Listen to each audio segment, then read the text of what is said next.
And you talked with the coach this week, feels this is his best Bengals team he's ever had. Yes, it does. You know, I think there's no really gaping hole when you look at this football team on both sides of the ball. They have some playmakers on each side. Of course, without saying, we'll talk about it a lot tonight, Andy Dalton, 5 years in, 5 years of experience, had his best year of his career by far. Not being in is a big deal for this Bengals team. Got the cast off of the right hand, but not making any throws yet. He'll be reevaluated if their season continues early in the week. But Andy Dalton has to sit out and watch this one as A.J. McCarron will be starting for the 4th time. But we're going to begin with the Steelers receiving this kick. And all their playoff experience, you can't ignore that. Roethlisberger will be coming on the field with 10 all-time postseason victories, a couple of Super Bowl wins, a franchise so decorated with all of its incredible accomplishments, 6 Super Bowl titles in Pittsburgh history, and they're coming from the 6th position as they did 10 years ago this week when they came down here and won in a wild card game against the number 3 Bengals, and went on to not only win on this occasion, but become the first 6th seed to ever win a Super Bowl up in Detroit, Super Bowl 40. Well, in the best group he's ever had around him since he's been a Steeler. His 12th year, this is the best offense he has had. Mike Nugent drives this one all the way through the back of the end zone. No chance for Wheaton's return. So Roethlisberger, the first quarterback in NFL history, some of the things he does, I think, often get overlooked. To have 6 touchdown pass performances back-to-back games, the first NFL quarterback that ever had 2 500-yard passing performances. His line, Villanueva, what an emerging story for this young man out of West Point. 3 tours of Afghanistan. There is Toussaint, who gets to start now with D'Angelo Williams inactive with the ankle. Now, only twice this year did the Steelers take their first drive of the game down the field for a touchdown, and both of those times were the matchups against the Bengals. Here's a quick throw, and it comes over to Bryant, and he steps out after a gain of 5. Let's meet Paul Gunther's defense, the 2nd scoring defense in the NFL. Carlos Dunlap breaking through this year with 13.5 sacks. Perfect. And he is probably the number 1 enemy of the Steelers on that opposite side. Reggie Nelson had 3 interceptions of Ben in the 2 games this year.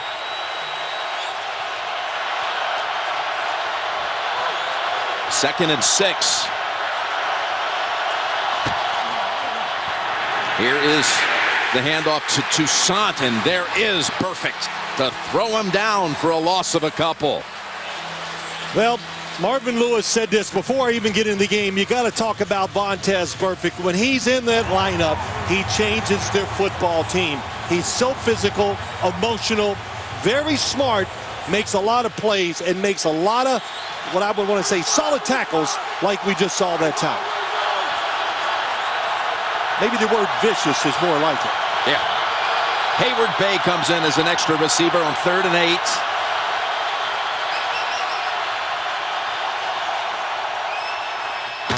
From the pocket, Roethlisberger, pump fake and throw, and off the hands of Hayward Bay.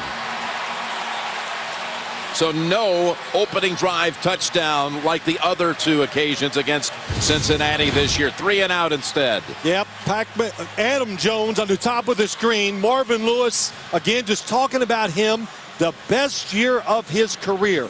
He has changed his football life, and you saw it right there. His technique, it's perfect. All over the receiver. There's Jordan Berry's punt on the way. And a fair catch made by Adam Jones. He had only 1 fair catch all of the regular season, although injured late in the year.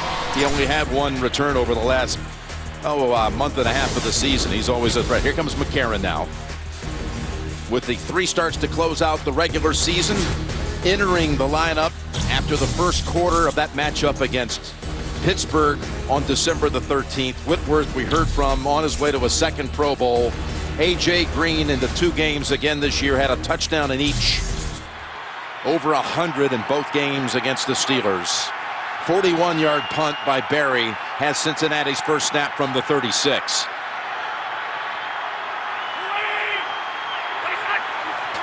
McCarron. Quick throw. It's a quick completion on the board to A.J. Green for 5. This Pittsburgh defense, now they're vulnerable against the pass. They'll turn you over, though. Tuitt's the one who picked off Dalton, and then Dalton fractured the thumb trying to make the tackle.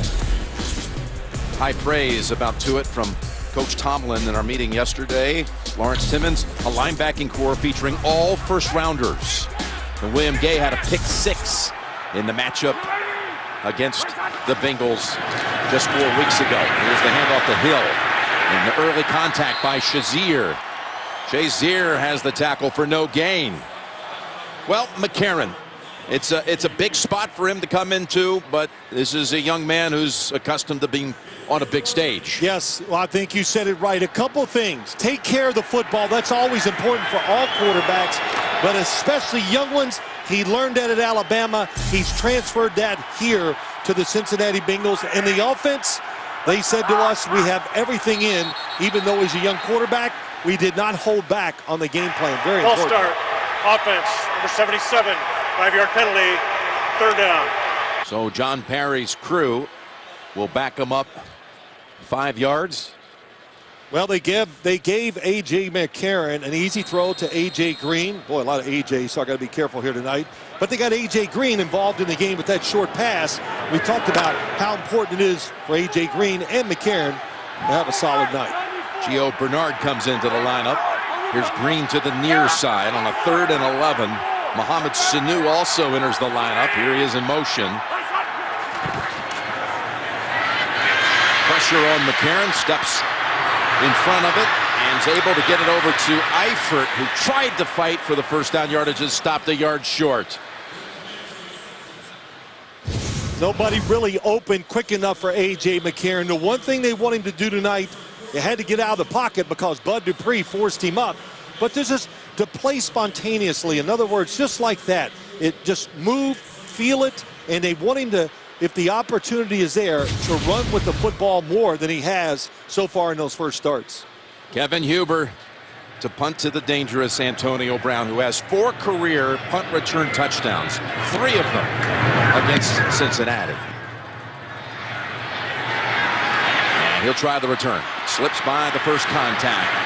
Brought down shy of the 20. 42-yard punt, and Roethlisberger's coming back out. Each team 3 and outs to get this one started. The Dalton having a little chat with McCarron, trying to coach up his backup. Second series coming up for the Steelers now from the 19.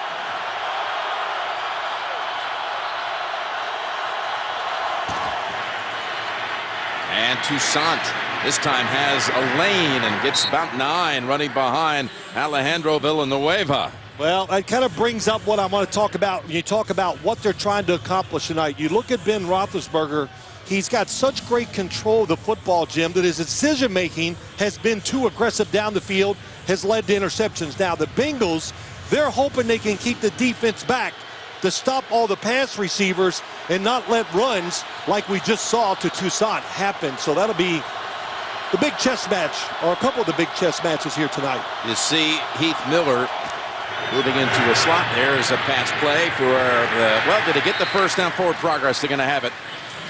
Antonio Brown. Antonio Brown coming off a 136 catch season and a 3-year span, the most catches in a 3-year span in the history of the league. You look at him, it's not an accident when you see all these numbers by Antonio Brown. They design a lot of plays for him. We see a lot of screens, but as Ben Roethlisberger told us, he can run short, deep, a tremendous catcher of the football because he works at it so hard. Did not have a 100-yard game in either matchup against the Bengals. That pass sails over the head of Martavis Bryant.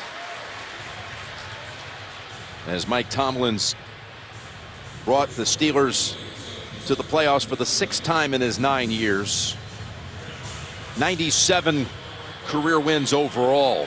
If he could catch fire like the team did 10 years ago under the leadership of Bill Cowher, that would be 100, getting him to the Super Bowl. This is Brown, and he battles for about 5 before Iloka bumps him out.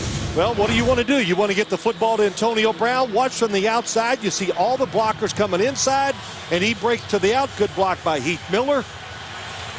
You know, you talk about Mike Tomlin likes his football team. What did he say to us last night? We're scarred. In the right ways. In the right ways. In the right way. We can deal with adversity, and they're not afraid of losing. So they play fast and loose. 3rd and 5.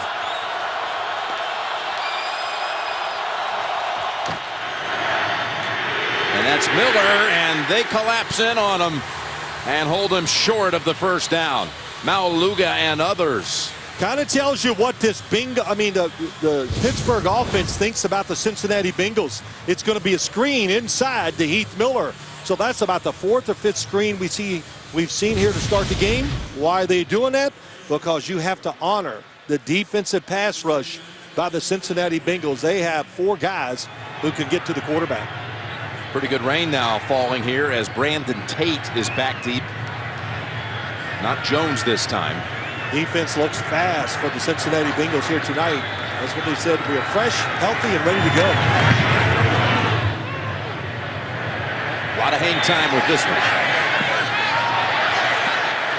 Tate, there is a flag thrown in. Jamarco Thomas was a little too close to the returner. It's a 44-yard punt.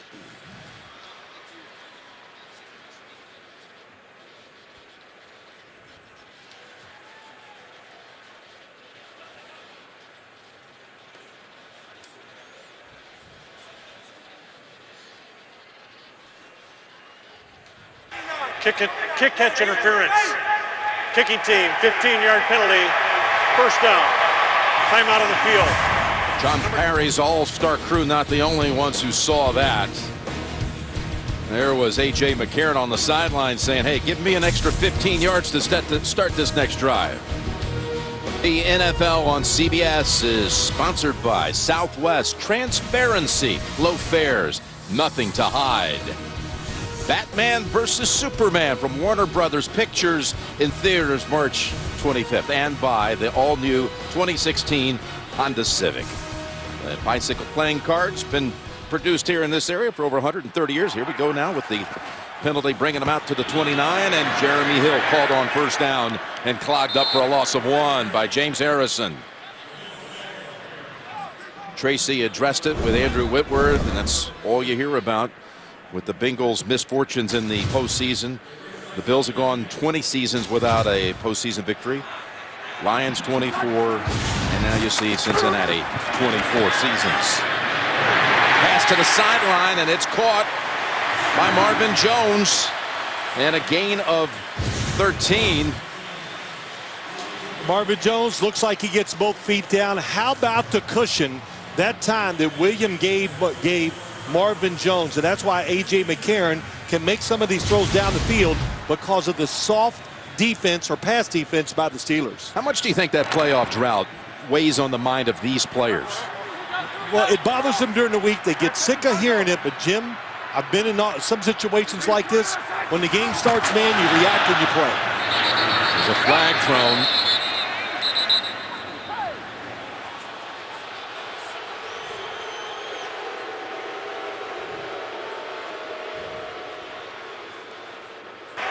False start. Offense number 77. The defensive end did not get into the neutral zone. 5-yard penalty. First down. Second false start call against the Bengals.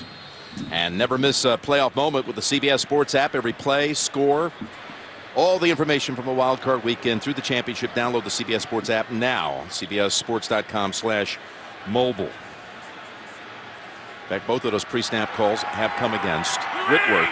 And it's a 1st and 15. Got another one on the field, another marker. And it's a pickup of 7.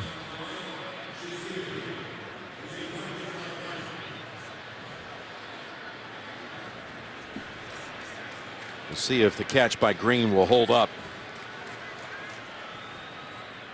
Play game defense. Action within 1 yard of the line of scrimmage. 5-yard penalty replay. First down. There is no play.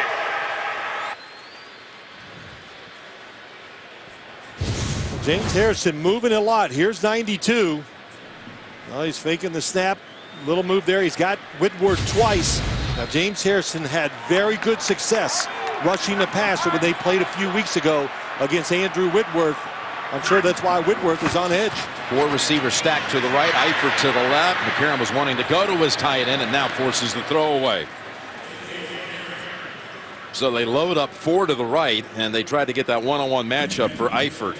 Mike, you know, we see all these different formations and plays by the Bengals, and they enamor us as announcers, and the fans see it.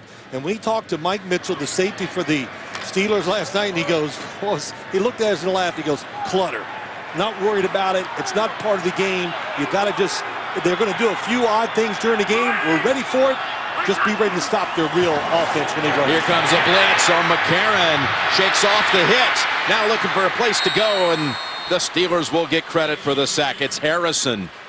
And a loss of a couple. That was Timmons who blew past the line of scrimmage. Looked like it might be a big loss at first. Lawrence Timmons is playing tremendous as a linebacker, stopping the run pass, but his blitzing inside of late of this year has been tremendous. Having great success. Gets McCarron out of the pocket. And the other linebackers all can run. They'll clean up the mess. Timmons to the sideline for this 3rd and 12. And they set up screen. Tight end screen to Eifert. Spin move and another one. And he's got the first down. Takes a couple of Pittsburgh players with him all the way to the 45.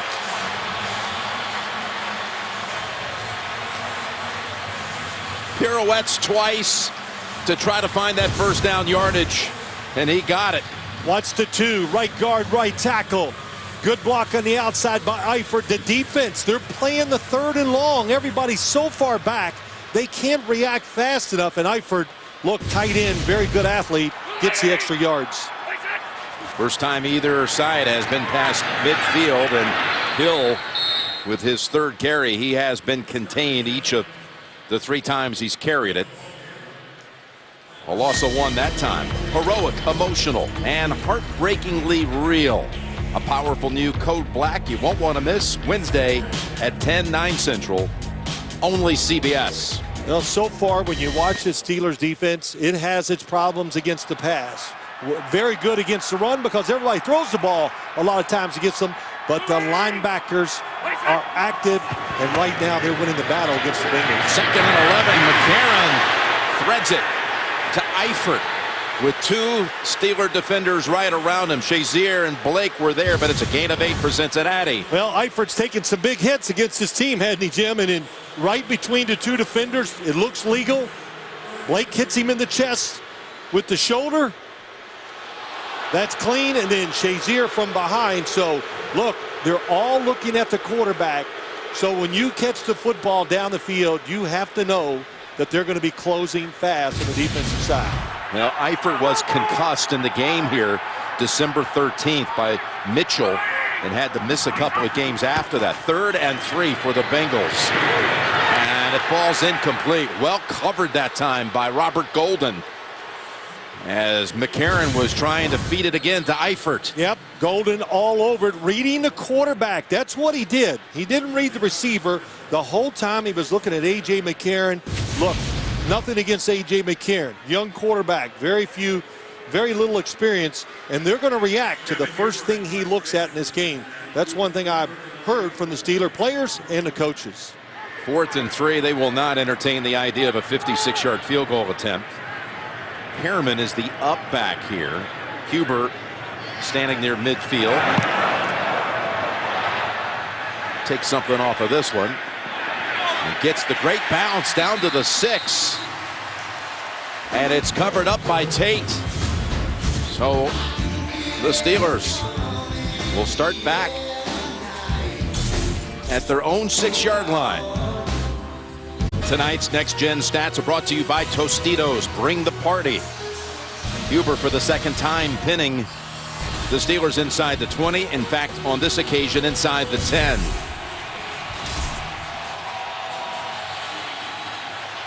Pittsburgh breaks huddle with 3 tight ends. Miller joined by Spaeth and Jesse James. And it's Toussaint weaving through traffic, and he's got another first down carry that goes for 9. That's how they began the last series, with a 9-yard run by the back from the University of Michigan, raised in northern Ohio in the Youngstown area. Played at Michigan in front of Thomas Rawls, who broke on the scene at Seattle this year. Mike Tomlin has faith about what Toussaint can do, likes everything. Pass blocking, just has a great feel for the game. That's why he started. 2nd and 1, but he is hammered this time. Maualuga's off to a great start in this game, and Iloka was the one who hit him first. Iloka comes from the outside. You have to see with the safeties up there blitzing, you got to get a wide receiver or somebody over there to slow him down, because they're going to chase it from behind and make the play. Toussaint seeing this action because of the injuries at this position. Le'Veon Bell blew out his knee against the Bengals in the first matchup. Dree Archer, D'Angelo Williams out this game after just a super year of taking over for Bell. He's out with an ankle. 3rd and 2. Looking for options. Flags are out as Toussaint takes off. And finally, Nelson ends it near the 40. What a job by Roethlisberger. The offensive line, the extra time. He just stood there, didn't move, didn't panic, and waited for Toussaint to come open. Prior to the pass, holding defense number 55. Penalties declined. Resulting play, first down.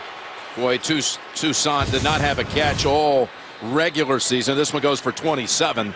The initial protection is outstanding. Toussaint helping Villanueva at left tackle, and what a big hit. Wallace Gilberry, an excellent 3rd down pass rusher from inside and outside for the Bengals defense. First down, Toussaint. And he's got all the yardage on this drive that again started at the 6 and now has moved across the 45.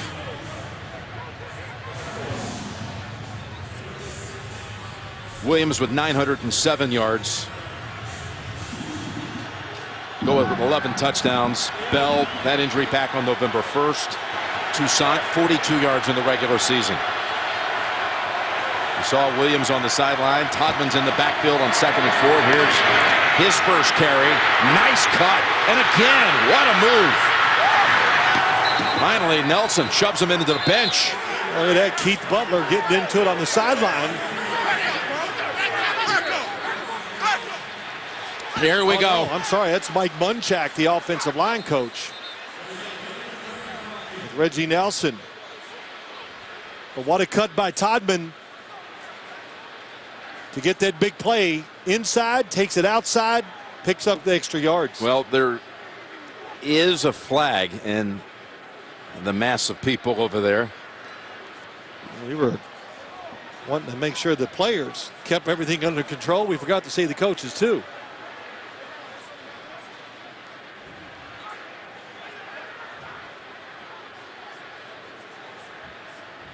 Tomlin going to keep his crew back.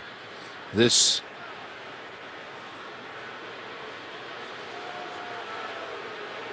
was a hit that certainly rankled Mike Munchak. Nelson, and I don't know if the flag is going to be first on Nelson or some reactionary flag as well. There's the Hall of Famer, Mike Munchak. Yep, and I was just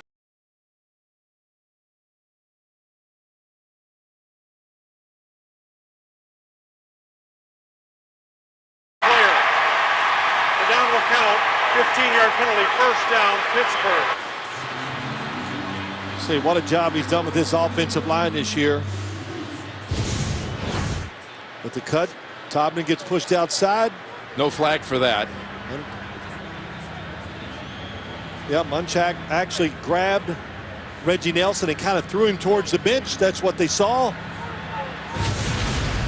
Did you think it was a late hit on Nelson? As he shoved Todman out of bounds. We bring in Mike Carey. Mike, No, it started inbounds and just continued out of bounds. I think the way they handled it was very well. Now it's time to settle everything down. So they get the first down, but then they subtract the 15, brings them all the way back to the 46. 1st and 10 from here. It's Todman on the pitch, and he's got a nice run. Boy. Todman for 9.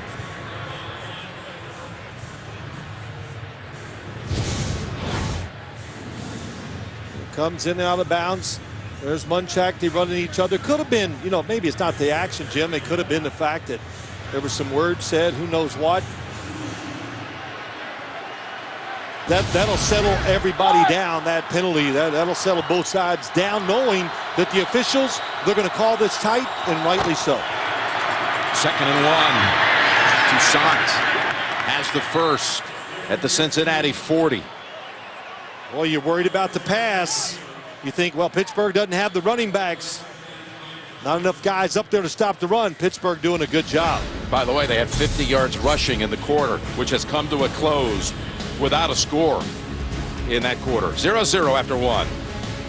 Back for the 2nd quarter in Cincinnati. Jim Nantz, Phil Simms, Tracy Wolfson, Mike Carey. There's the rushing yards you talked about. 50 in that 1st quarter on 8 attempts. And we start the 2nd with Pittsburgh driving. 8th play of this drive coming up that began back at the 6. Todman bounces around, is able to fall forward for 1. Maualuga has hold of him, and one more look at what happened here. I think at first it started, let me protect you, then all of a sudden Munchak had hold of his hair. Yeah, he had the hair too, which is not a penalty. Oh, for the players.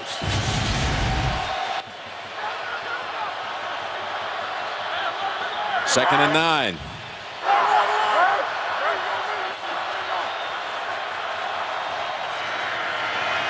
Draw. Todman up the middle. Maualuga tripped him up. Tracy, down to you. Jim, speaking with some people down here on the sideline before the game, I was told the officials did not bring up the trippiness before with any player or coach, but that Executive Vice President of Football Operations for the NFL, Troy Vincent, did reach out to each coach. Also, the NFL issued a memo to all officials, especially this crew, to make sure they keep the emotions of these teams under control, Jim. Good stuff, Tracy. And again, this is not John Perry's crew he worked with during the season. It's an all-star crew, but Perry was the referee in that game between these two December 13th that led to over $140,000 in fines. 3rd and 6, and they get to him. It's Nelson who's hobbling after making the sack. Well, what you do, you have 5 wide receivers, 4 wide receivers and a tight end, nobody there to protect you. Here comes the blitz, and what's always the key about the blitz? It's space the players out, time it right, done very well by the Bengals. Well, Nelson got his leg caught under him. The NFL on CBS is sponsored by Nationwide. Nationwide is on your side. And by Pizza Hut. Bring home the flavor only at Pizza Hut. The Walter Payton NFL Man of the Year Award presented by Nationwide is going to be trimmed down to 3 finalists before the big announcement at the NFL Honor Show on CBS February 6th. Congratulations to the players designated from the teams tonight. Cameron Hayward, who is the Steelers United Way representative, and Carlos Dunlap of the Bengals, who does a lot here to help those breast cancer survivors in the Cincinnati area. As you see, Nelson is getting help to the sideline. He has always tormented Roethlisberger in his career. 3 picks I mentioned earlier just this season alone. 6 overall. It's a big deal. Yes, it is. And Barry's punt gets the fair catch from Brandon Tate. May have been a collision for Nelson as he was getting hold of Roethlisberger on the sack. And his own player appeared to have stepped on him. Was Vincent Ray. First down. Timeout.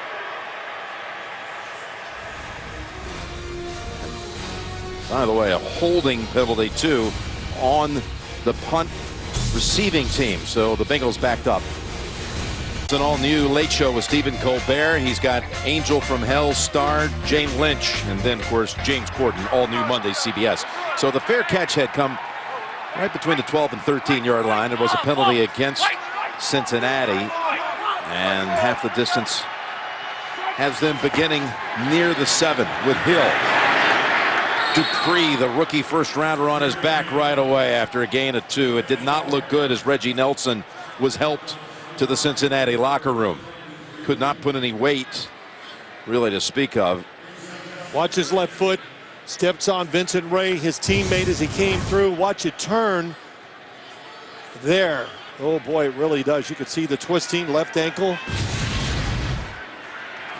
Taking him right to the x-ray room. 2nd down and 8. As McCarron goes underneath to Sanu and could not get away from Brandon Boykin. But a gain of 5. 3rd and short coming up for Cincinnati. Boy, A.J. McCarron, they said a lot of nice things about him. They're so glad he's got the experience at least going into this playoff game. And you need it. We saw a young quarterback for Cleveland last week. Austin Davis, this Steelers defense with the linebackers when they want to be this creative, all the blitzing, all the looks. Hard for a young quarterback to make all the changes, the audibles to get you into the right play. Rain on and off here at the Jungle as the Bengals have a 3rd and 3. Only 1 catch so far in the game by A.J. Green for a mere 4 yards. That's to Eifert. Look out. Coming up was William Gay, who had a pick 6 against McCarron on the opening drive of the second half back 4 weeks ago. It was about exactly that position and almost that type of throw. So yeah, you got to deal with this defense and all the looks. Now you got to deal with the weather. But they got up there, they fake blitzed, they dropped out, confused the quarterback. He did the right thing, get rid of it quick. Had Eifert caught it, he still would not have had enough for the first. No, he would not. They were closing fast. 6 total drives in this game. And now the 6th punt. It's Huber.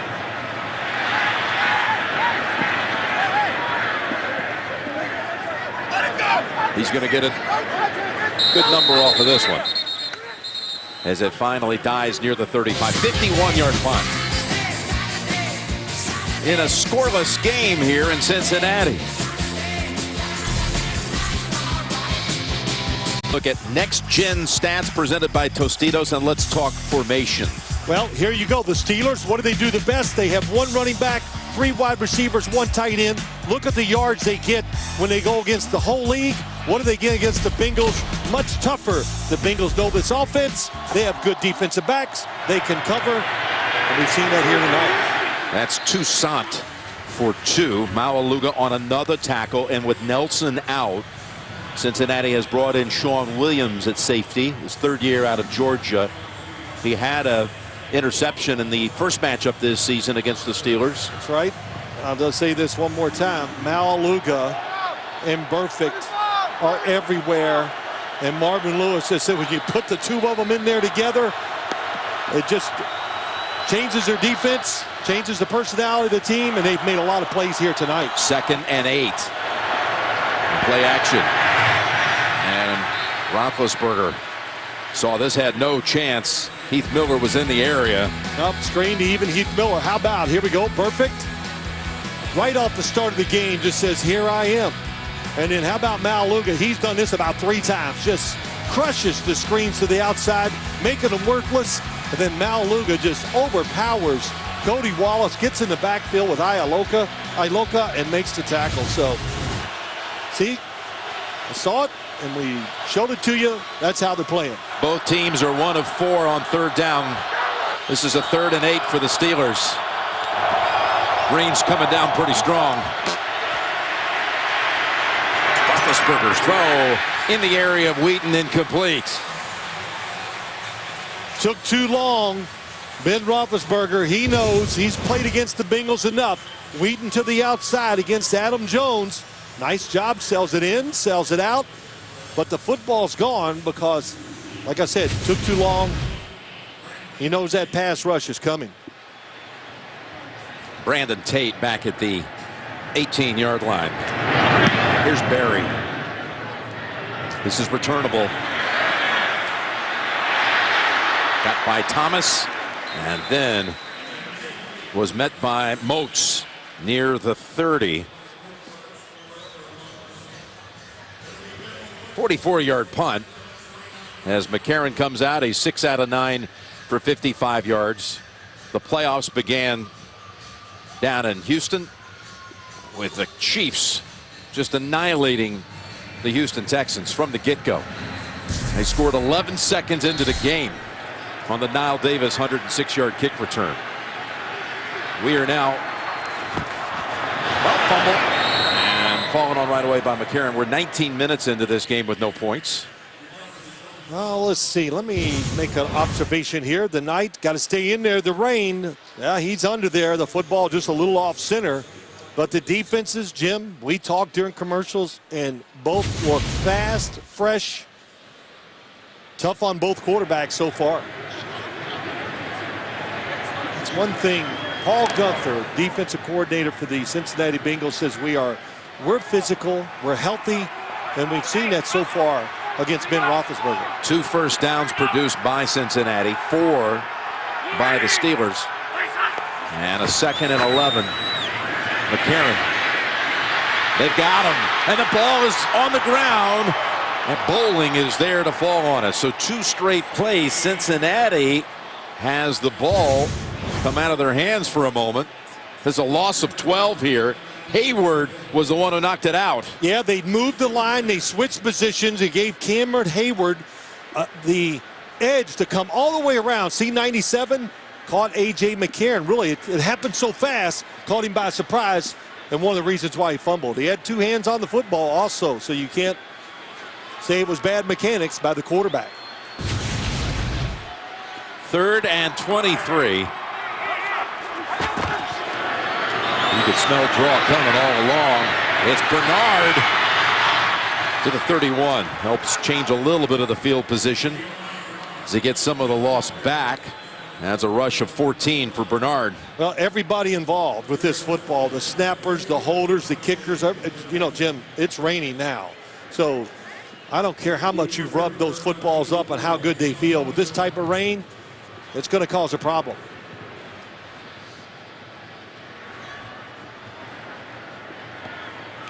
Huber for the 4th time. Brown steps up to field it and falls after just a couple of yards. Approaching the midway point of the 2nd quarter. Defensive battle it is here in the rain on a Saturday night in Cincinnati. The NFL on CBS is sponsored by State Farm. Find your agent at statefarm.com. Right along to training day is over. It opens this Friday. And by the Lincoln Motor Company and the entirely new Lincoln MKX.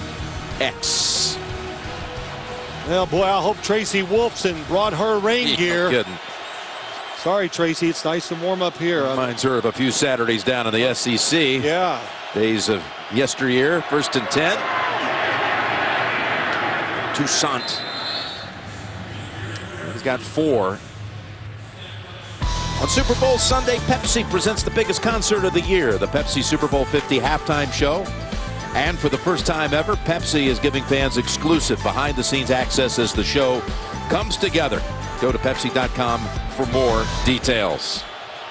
Pittsburgh was hoping to run the football well enough to keep the defense honest. They've done that. They cannot get their passing game going. Well, here he is to throw on 2nd and 6. He's got Antonio. There is a flag out as Kirkpatrick does a nice job of cutting off the angle and bringing down Brown after a gain of 4. Saw a flag come down. You look at this, you think, well, which quarterback has the advantage in this rain? Prior to the pass being thrown, illegal contact, defense number 58. 5 yards from the previous spot. So we brought it up quite a bit to both teams. A.J. McCarron didn't think it was going to be a big deal, and all the Steeler coaches said, hey, our guy's a mutter. And, you know, that means we've seen Ben Roethlisberger play in a lot of bad weather over the years, and his motion, the way he throws, it's all really, truly so pure that this rain and not getting a great grip on the football, I don't think it will hinder his throwing that much. He wears a glove on his left hand, not his throwing hand. Here's a first down give to Sant. Brought down by Michael Johnson for no gain. This Bengals defense, too, under Paul Gunther, who, by the way, is going to interview for a head job, I think, tomorrow also. Yeah, with Cleveland. But they're talented, and they can wait till the last second to move and shift, and they can even, and I've seen it in the 2 games, they've confused Ben Roethlisberger, 4 or 5 times where he's thrown to the wrong guy just because of great disguise by the defense. 2nd and 10. Again, that defense without arguably its quarterback and Reggie Nelson out with an injury in this one. Roethlisberger bodies around and he's hit from behind. Geno Atkins hammers Roethlisberger for a loss of about 5. Pass protection is good. 97, they push him behind the quarterback. That's what you want. But nobody open down the field. And a penalty marker came down well after the play had ended. Well, that was a big hit, wasn't it? Well, Atkins, one of the best at doing that. He tied for the most sacks by any interior defensive lineman in the league this year, on his way to a 4th Pro Bowl. Bengals are getting shoving matches by the unsportsmanlike conduct. Defense, number 94. 15-yard penalty from the That's on line. Domata Peko. Saw a few guys in there shoving. I don't think I'd shove Domata Peko. First off, you couldn't move him if you hit him with a truck. So, but there you go. They're making up. So that's. But just after your defense comes up with the big play, the unsportsmanlike call brings the Steelers to the other side of the 50 and a new set of downs. Coverage by the Bengals defensive back so far has been outstanding. We've seen Roethlisberger plenty of time, just can't find anybody open where to throw it. Peko's teammates were getting on him. That's why you saw the embrace trying to make up, and it's batted down by Dunlap. Sometimes the best thing you can do against a quarterback.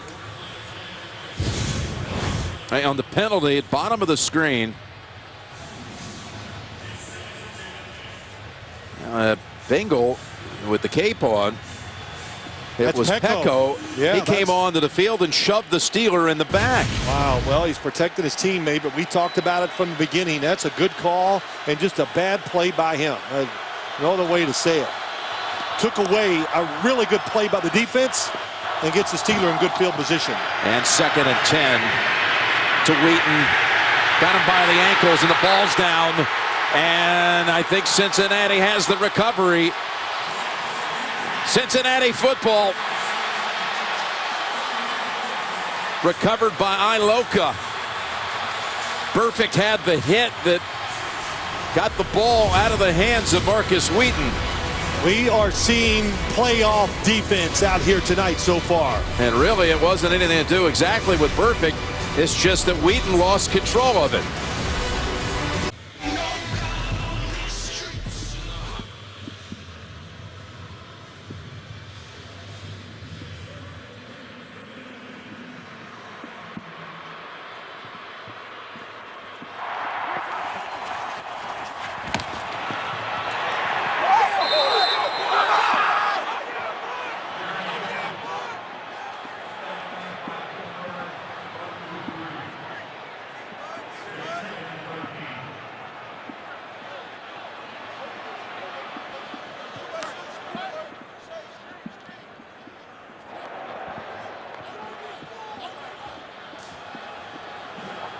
We do have technical difficulties out at the stadium right now. Paul Brown Stadium, the Bengals taking over here. 2nd and 12.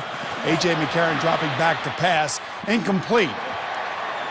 As we await to find out exactly what the problem is at Paul Brown Stadium on site. You can see that the Bengals are having trouble on 3rd down. And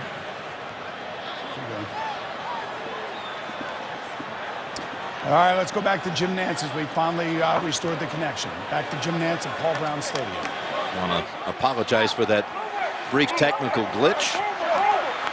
We lost power up here in the booth for a couple of plays, but we pick it back up now with a 3rd down on the way. Just missed some of my best work. Shoot. 3rd and 13. McCarron goes down the field, and it is intercepted by Blake. And Blake makes a nice move to get away from a couple of Cincinnati players, and finally brought down by Bernard at the 40.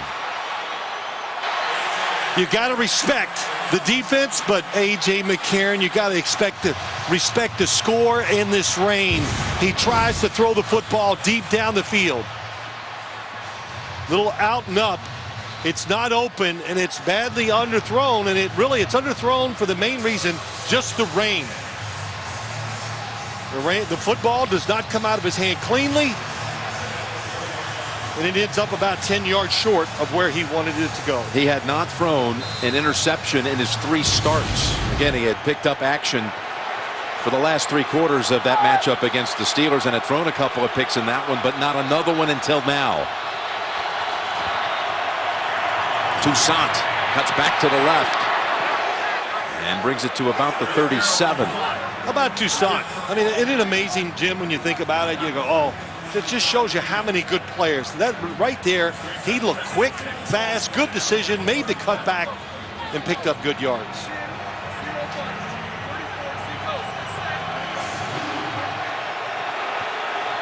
Bryant to the right, Antonio Brown to the left. A 2nd and 6. Todman now has come into the backfield. And hold on a minute here. Timeout called by Cincinnati.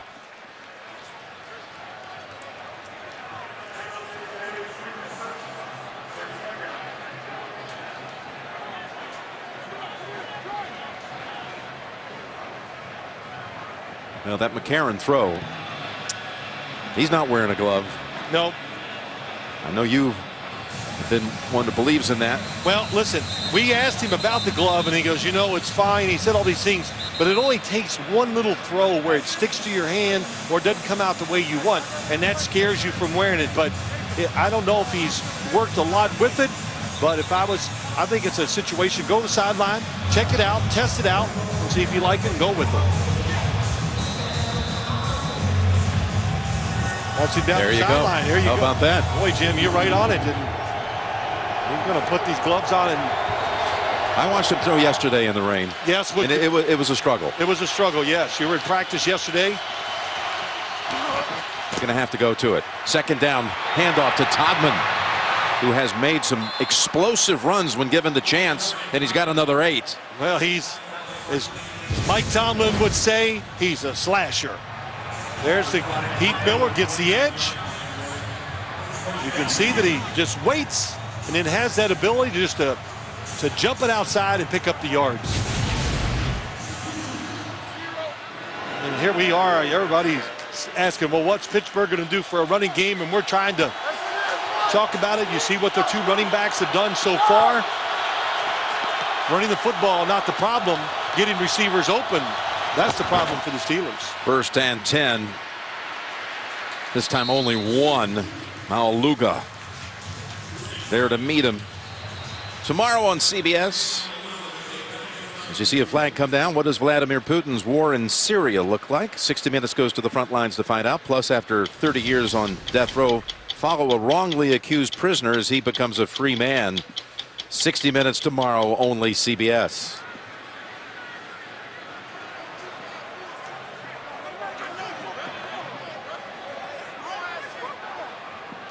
After the play, personal foul, offense number 73. 15-yard penalty, the down counts. 2nd down. This one on Ramon Foster.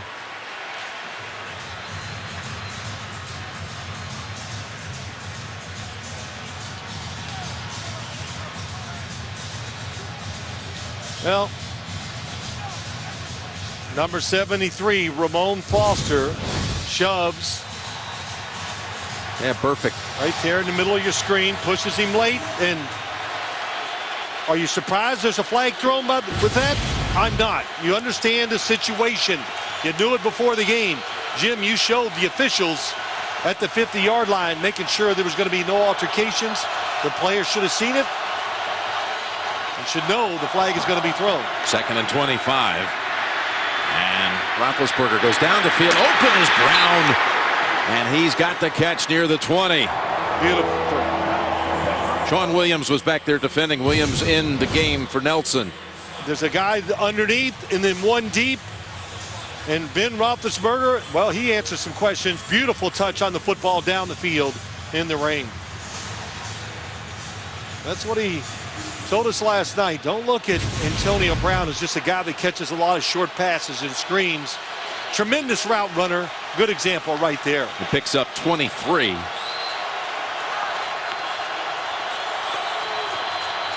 And it's a 3rd and 2.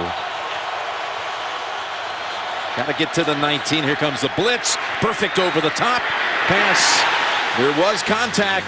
Adam Jones defending. No flag intended for Antonio Brown. A lot of contact. But Sean Williams, the safety, he had his eye out looking for this type of route. You know, Adam Jones in pretty good position. And I would say that's a good no call. Going to have a field goal attempt coming up.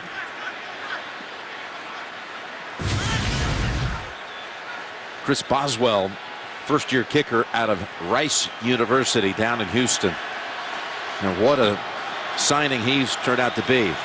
Brought up October 3rd, made 29 field goals during the regular season. This from 39 out. And the kick by Boswell, center cut. First points of the night. 39-yarder by Boswell. Comes after the interception by Blake. NFL on CBS is sponsored by IBM. IBM Watson can help us outthink our biggest challenges. And by Bud Light, the official beer sponsor of the NFL. Let's take a look at our nationwide Skycam on a gray, rainy night here in Cincinnati with 2:27 to go in the first half.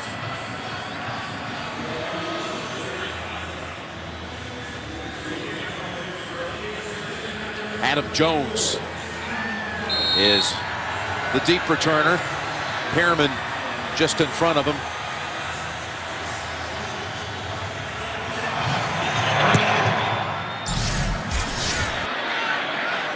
And Jones watches that one fly over his head.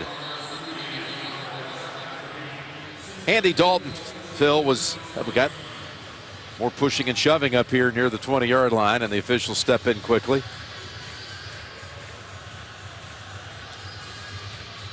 But Andy Dalton was having his best year ever. He had the best quarterback rating of anyone in the AFC, second in the league overall to Russell Wilson, and then broke the thumb trying to make a tackle after throwing the pick against Tua of the Steelers back December the 13th. Yeah, I think some of the attention of this football game went away when Andy Dalton wasn't the starter, because the story about him not winning a playoff game, well, you can't have it there if he's not starting. But I'll just say this, Jim, real quick.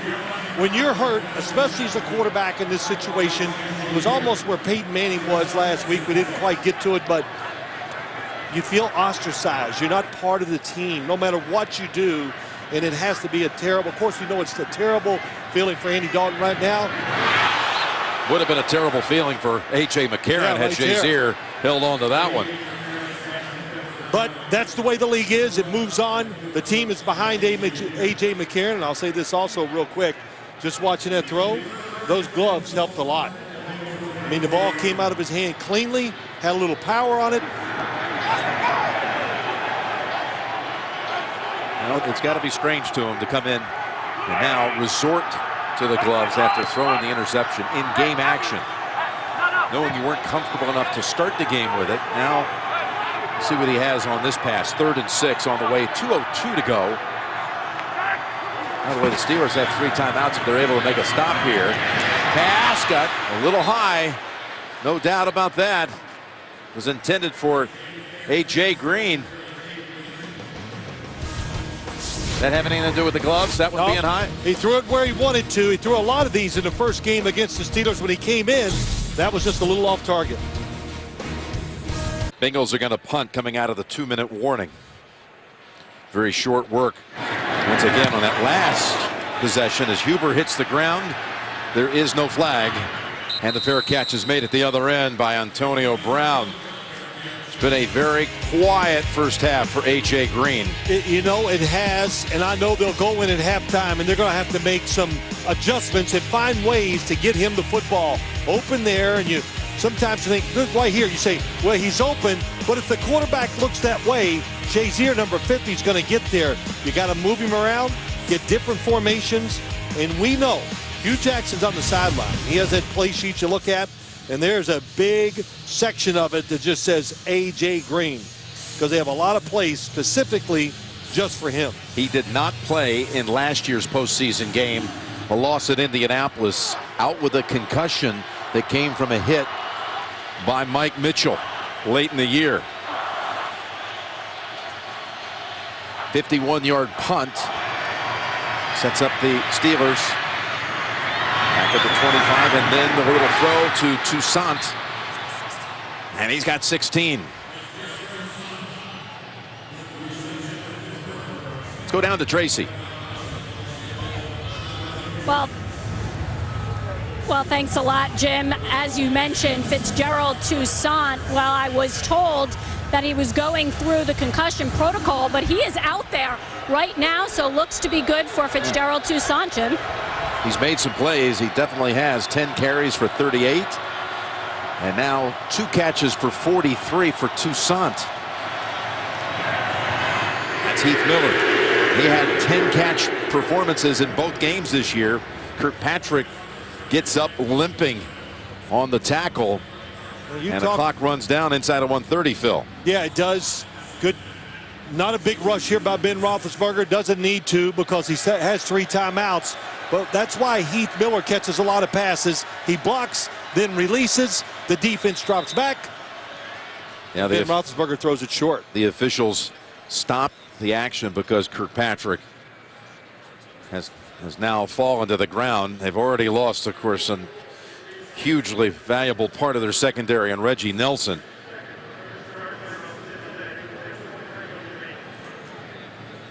And now the first rounder out of Alabama from back in 2012, pointing to his left leg. Cincinnati charged a timeout. The Bengals have 1 remaining. Halftime report is coming up with JB and all the team. There's Pat Kerwin giving a little of his special insight to Boomer. There's Bart, Coach Coward, Tony Gonzalez. They're getting set for the Verizon halftime report. Well, Pat knows a lot, and I know this too. You know, sometimes you called it the rubber match. Here it is tonight. When you play a team 3 times in 1 year, it's hard to show them anything they haven't seen or prepared for. You know each other physically. Hard to win some of those one-on-one battles. I think it's a big reason why we have a 3-0 score here. And again, they split the 2 regular season matchups. There is a slashing Brown looking for the sideline and finds it. This is what they expected when you look at the Steelers offense. Ben Roethlisberger said, oh, I know how they're going to play us. They're all going to drop back, and we're going to try to throw. Thought we'd have to throw a lot of short underneath crossers just like that. Coverage has been tight. That's the first one that's really been open for Roethlisberger. It went for 11, and now Brown 4 catches for 40. Steelers still with 3 timeouts in the bank. Leon Hall came in for Kirkpatrick, by the way. Here's Roethlisberger standing in the pocket, and it's dropped by Toussaint. Could have had that one. Could have got some yards. Everybody had their backs turned, and that was Vontaze Burfict against Toussaint out there with no help. That could have been a big, could have picked up 10, 15 yards. But again, looking down the field, hard to find that open guy when the Todd Bengals Haley defense plays man-to-man. Sorry, Jim. They've been all over the receivers, and Todd Haley keeps trying different formations and movements to help his receivers out.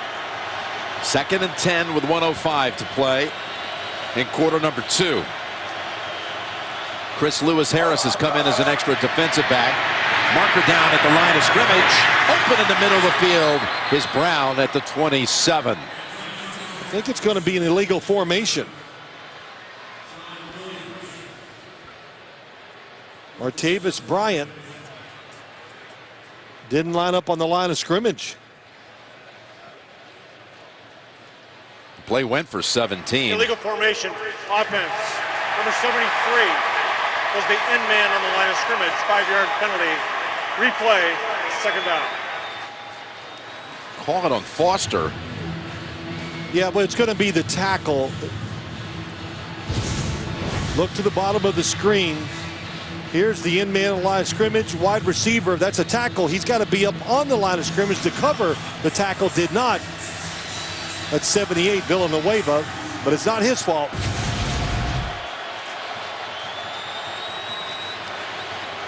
Takes off the 17-yard gain.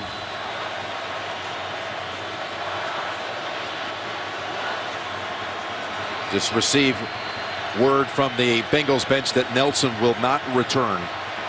He's out for the remainder. 2nd and 15. Big Ben throws. Oh, what a hit. And holding on to it is Wheaton, and the flag is out. Sean Williams came in and absolutely pulverized the receiver, who somehow held on, and a gain of 24. Well, he hit him way too high. We know that. The defenseless receiver. Roethlisberger protected. Early in the field is a catch. Personal foul. Defense, number 36. Half the distance to the goal. Hit on a defenseless player. Around, right down the middle, you'll see, oh, the little stutter go. That's what caught Leon Hall. Just that little flinch by Wheaton. And here comes the hit.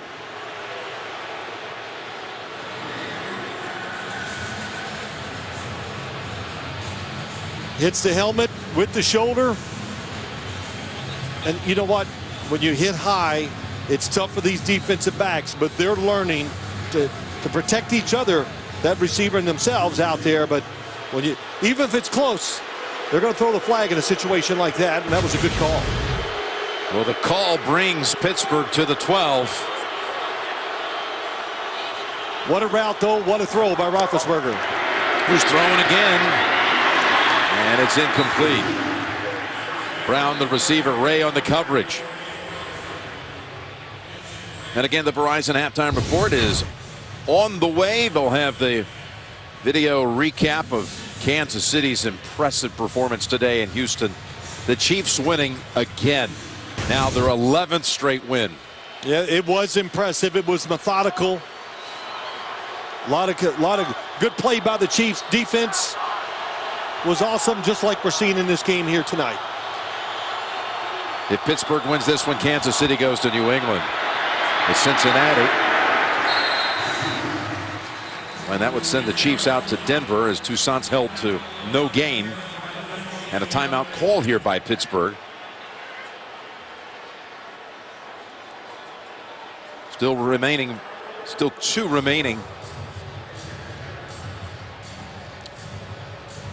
Well, the rain looks like it's settled down a little bit. Just now drizzle, so that's going to make it a little easier for the players. Cincinnati for the game has only 57 yards of offense, 11 coming in this quarter. Pittsburgh 85. We've seen a couple big throws. Ben Roethlisberger getting the time overall. Had a blitz. Really, that was his fault. He has to get rid of it quicker on the one blitz where he got sacked. But getting that extra time to throw it down the field, we've seen some good completions here in the second quarter. 3rd and 10 from the 12.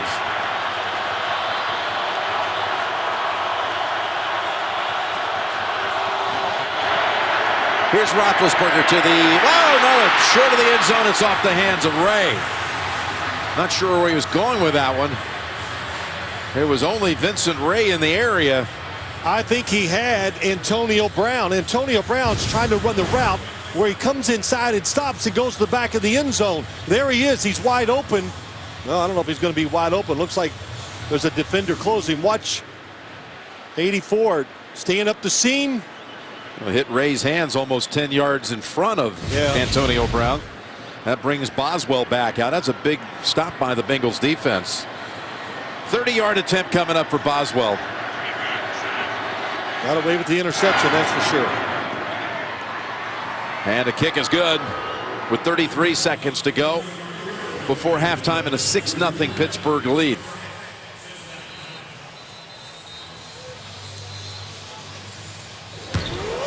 Tomorrow it's big times in the Big Ten. The Buckeyes will be battling the Hoosiers here on the road to the Final Four. CBS Sports, Ohio State and Indiana tomorrow, 1:30 Eastern Time. Well, of course, 33 seconds ago, down 6-0. Unless it is a really good return, you take a knee, you go in at halftime, and you kind of rethink what we're going to do to help out our young quarterback to get our offense going. Well, I will say this about the second half. And the Bengals, with this playoff drought, if you just go the last 4 years, this is the first time ever the franchise has been in the playoffs 5 straight years. But in these 4 previous playoff appearances, the second half, the Bengals have been outscored 57-6. Well, don't tell them that stat at halftime. That won't give them confidence. Trust me. But you know what you got to do? Hugh Jackson, offensive coordinator, Marvin Lewis, the head coach, you got to give some easy plays to A.J. McCarron and get him in the flow and get him confidence. For a young quarterback, even a veteran quarterback, you would do that. And we've talked about, and we've seen many times, the Steelers will give you some of those underneath throws. I don't know, after this quarter alone, throwing the interception, fumbling 2 other times, although the Bengals recovered them both. It's exactly what I would have expected right here. Oh, yeah. Kneel down and on to the half. The home playoff teams haven't scored yet in 6 quarters. Well, it's just the second game, but you're right. And what's the other stat that you told me about home? The quarterbacks are the visiting quarterbacks on Wildcard weekend have 37 postseason starts. The home quarterbacks this weekend, the 4-0 before today. All right, Tracy, down to you. Thanks a lot, Coach. It seemed like you started to get things going in the passing game, specifically on that last drive. What more do you need to do, though, in the second half? We're moving the ball, but we're not finishing drives. You can't play good people and settle for field goals. It's a one-possession game because we're not finishing drives, so we got to play better. What can you say, though, about what your defense has done in that first half? They just got to keep it up. We expected them to play well. We're not surprised by that. They got 30 more minutes to do it. Thanks a lot. Jim? Well, his defense held the Bengals to 2 first downs. 2. And a total of 56 yards. 6-0 Steelers at halftime. Back with the Verizon halftime report. After this message and a word from your local station, you're watching the NFL on CBS, home of Super Bowl 50. The start of the third quarter, the Steelers will be kicking the football to Cincinnati. Pepsi presents the Super Bowl 50 halftime show. What does it take to pull off a halftime performance? Find out how the crew makes the magic happen. Follow the journey only on Pepsi.com. We've got two of the seven highest scoring teams in the league, and they produce a total of 6 points in the first half. Field goals by Boswell of the Steelers. How can the Bengals get McCarron going here in the second half? A lot of things. One, thought that the halftime show did a terrific job explaining some of the things, but A.J. McCarron, he's young, so I understand. He's got to help himself first. You can't look at one receiver and then throw it to that guy. That's why we've seen a couple plays where they've almost picked off the passes. They know he's young. He's going to look, and they're going to react to it, so look it off if you can. The coach has got to give him some easy throws. And I do believe the gloves are going to make him have more confidence if he wears them here in the second half. And as you look at the numbers, let's also keep in mind he's getting no help at all from the running game, which you would have thought with two runners that had the seasons that they did. Bernard and Hill's a pretty powerful 1-2 punch. You see the numbers here. They had that one draw play on 3rd and forever that went for 14. But other than that, the Bengals had -4 yards on the ground. I like what Boomer said. I thought it might be more of a factor. Spread the offense out. Giovanni Bernard, they're thinking pass, and give him some space to try to make people miss inside. Here's a guy looking for space. Adam Jones. And he is hit by Vince Williams. Does not make it to the 20. Well, the Pittsburgh defense, the different looks. Everybody watch him look at the quarterback. This is a good example. He didn't even see the receiver. Read A.J. McCarron the whole way. Now Shazier, what's he doing? Watching the quarterback. Almost gets the interception. So, look, I know it's going to be tough. Perfect conditions against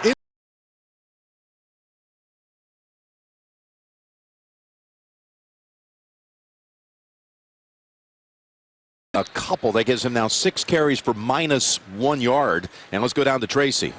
Well, Jim, you guys mentioned it. I asked Marvin Lewis how they can help A.J. McCarron, and he said run the football, just 10 rushing yards in the first half. I also asked him how the rain is affecting McCarron. He said he cannot allow it to affect him. Jim? Well, it's not raining quite as hard as it was most of that second quarter, but now look at Whitworth now, wide to the right as they set up a 3-man formation.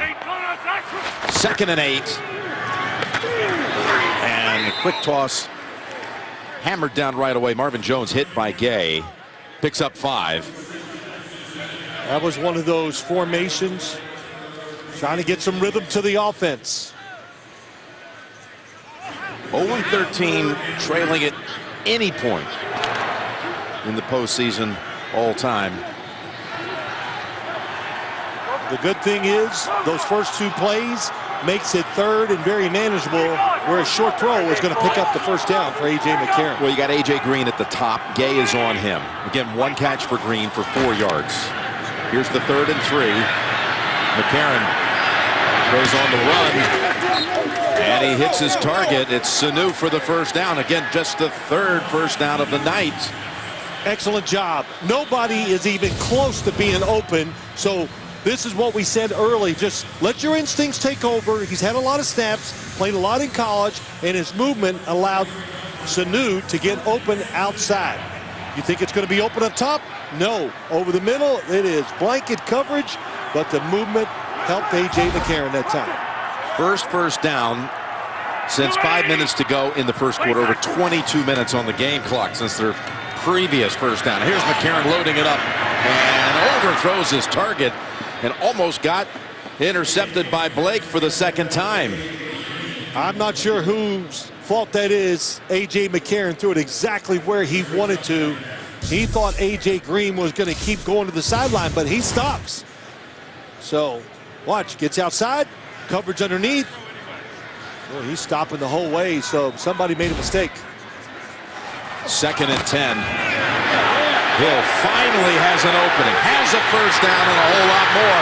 Down to the 30-yard line before he's pushed out of bounds by Timmons. It was A.J. Green who really helped make that happen with a big block on the outside. Run of 38. You said it. He made the block down the field. Watch Will Allen, 20, come up in the hole, misses. And then the move outside, and A.J. Green gives him all those extra yards. And Jeremy Hill has really come on late in the year. He's got those legs back. He's been fighting injuries. You can see that he's healthy now. Longest play of the night for either side from the 29. McCarron has the ball come out of his hands, and that's a free football. And it's recovered by Cam Thomas, and it slips out of his hands. William Gay taken off for his 2nd touchdown of the year against the Steelers, against the Bengals. Gay takes it all the way. If they don't rule Thomas down, got all kinds of things to check here. Was it a fumble? Was it a pass? Celebration penalty coming against the Steelers. I think it's a fumble, Jim. I saw it. I do too. That's Jarvis Jones getting around Whitworth and just reaches out and hits it. The ruling on the field is a fumble recovered by Pittsburgh. Runner was not ruled down by contact after recovering the fumble. The ruling on the field is a score. There you go. Cam Thomas was never down.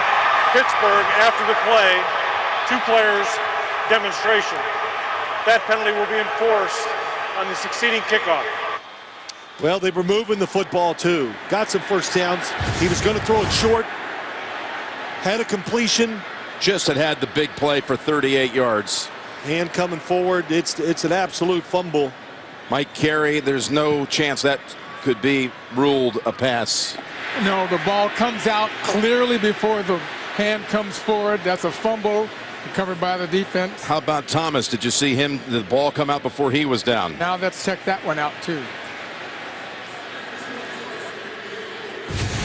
I think that's the biggest question is Cam Thomas, was he down?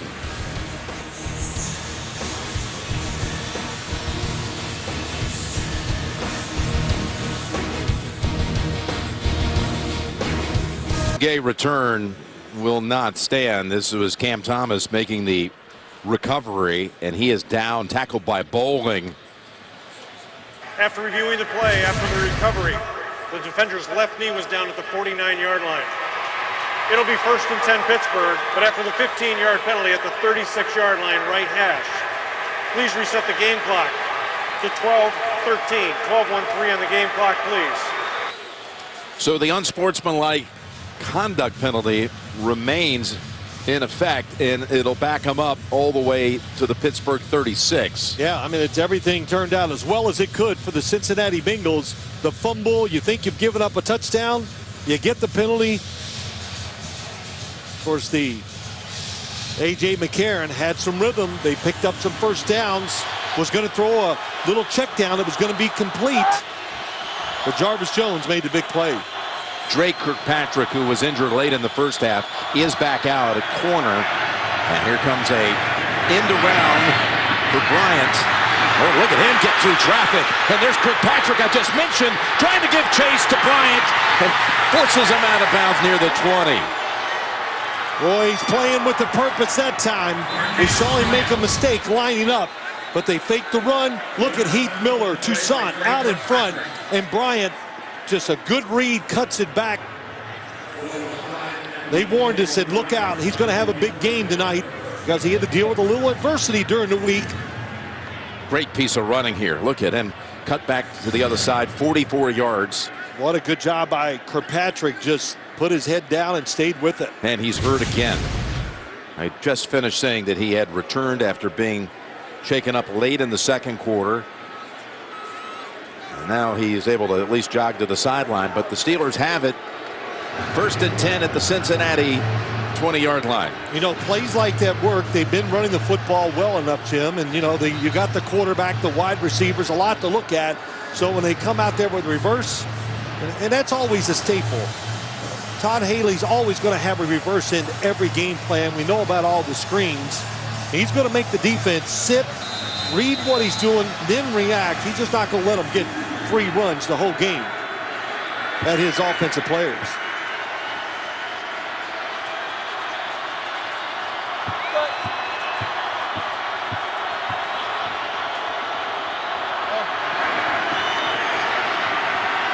To give to Todman. Makes a couple of jump cuts and takes it near the 16. Give him 4. But, you know, go back to Martavis Bryant. You're right. You know, during the week we heard that Ben Roethlisberger just said, man, he's got to step up. Kind of, I guess a phrase would say called him out. And Mike Tomlin said, hey, we're big boys around here. The great thing about Bryant, he didn't pout about it. He practiced hard. Well, Ben actually called him in advance of his radio show and said, I'm going to do this. I'm going to challenge you, and I'm doing it out of love. Oh, couldn't you do it in Providence? 2nd and 6. By the way, Patrick set out one snap. He was back in on that play. No gain for Todman that time. 3rd and 6 on the way. I heard Bill Cowher talking at halftime. We haven't seen anything yet, but talking about Ben Roethlisberger, big hands. I talked about it earlier too. Wet footballs, even though the rain looks like it's stopped. It's just not a problem for him. He's not a guy that squeezes that football so tight where he has to have the perfect grip.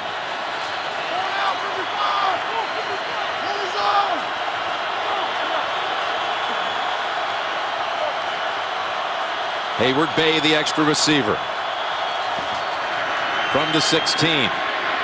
With pressure to the end zone and incomplete. Adam Jones had Hayward Bay covered up.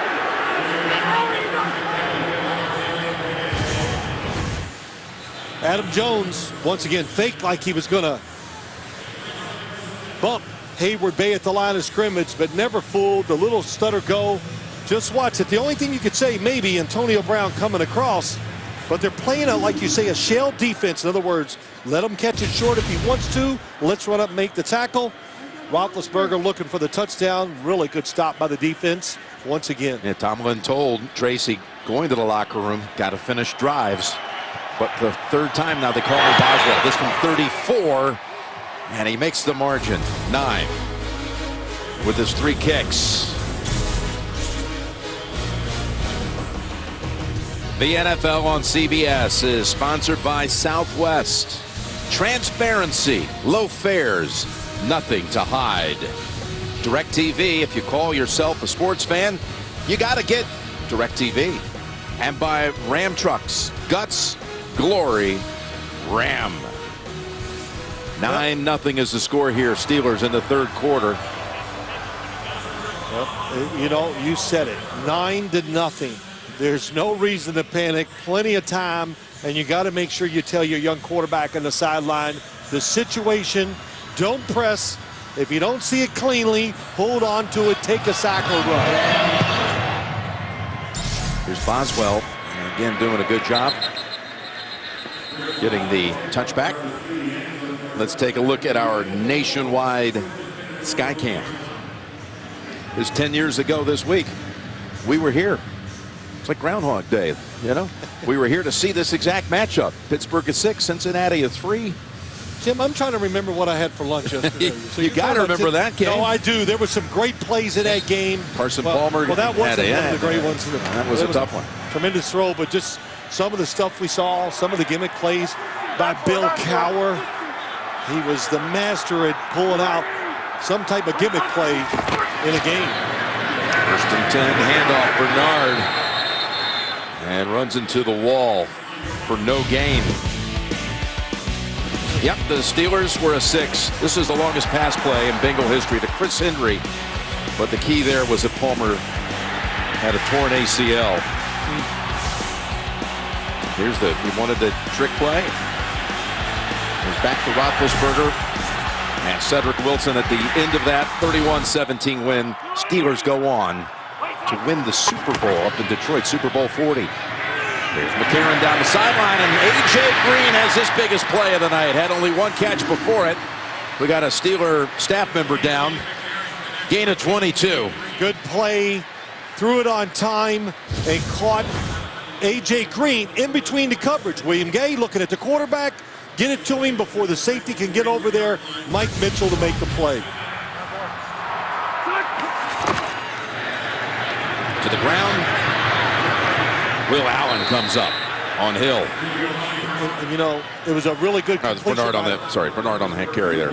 Sorry, Jim, but A.J. McCarron now has taken the glove off. You know, that last, can't make his mind up what he likes the most, but it did stop raining, so going to trust that these footballs stay dry. 2nd and 11. Sidearms this one. Dropped by Bernard, but Allen was right there again. Well, not going to gain any yards. Getting rid of it quick. Trying to avoid the hit. Now, every time they've played this Steeler defense, the #1 pass play, in my opinion, of the Bengals offense is when the inside receivers go down the field. They're called seams. They run them constantly for many looks. Have not seen that so far tonight. They go to the shotgun here for McCarron. 3rd and 11. Pocket breaking down on him, so he has to roll out. Throws on the run to the sideline. And they'll have to punt again. Didn't see anything really open, but he's just got to learn. And it's, you know, he's looking at one guy and running. Tough to do. Let's see, trying to get across the field here by Sanu. Not open. By the time he has a chance to look for the second receiver, he's already bailed out of the pocket.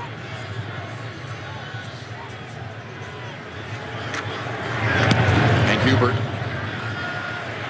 punting for the 6th time tonight, gets the fair catch by Antonio Brown. 42-yard punt. 9-0.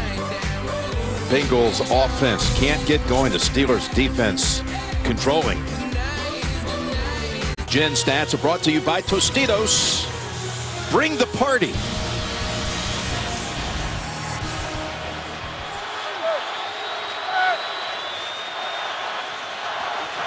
From the 18, there's the give to Toussaint. He saw that if he cut back to his right side, there'd be a lane there, and they took advantage for 7. Toussaint doing a fine job in here. Got an injured Bengal on the field. I believe it's Wallace Gilberry. Yes, it is. Take an injury timeout. NFL on CBS is sponsored by Intuit TurboTax. Taxes done smarter. And by Clean Crisp Coors Light. The American Sign Museum here in Cincinnati. Just find a sign outside. Make your way in.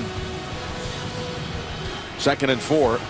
Coming off the injury timeout, but Gilberry was able to walk to the sideline. Looked like he might be all right.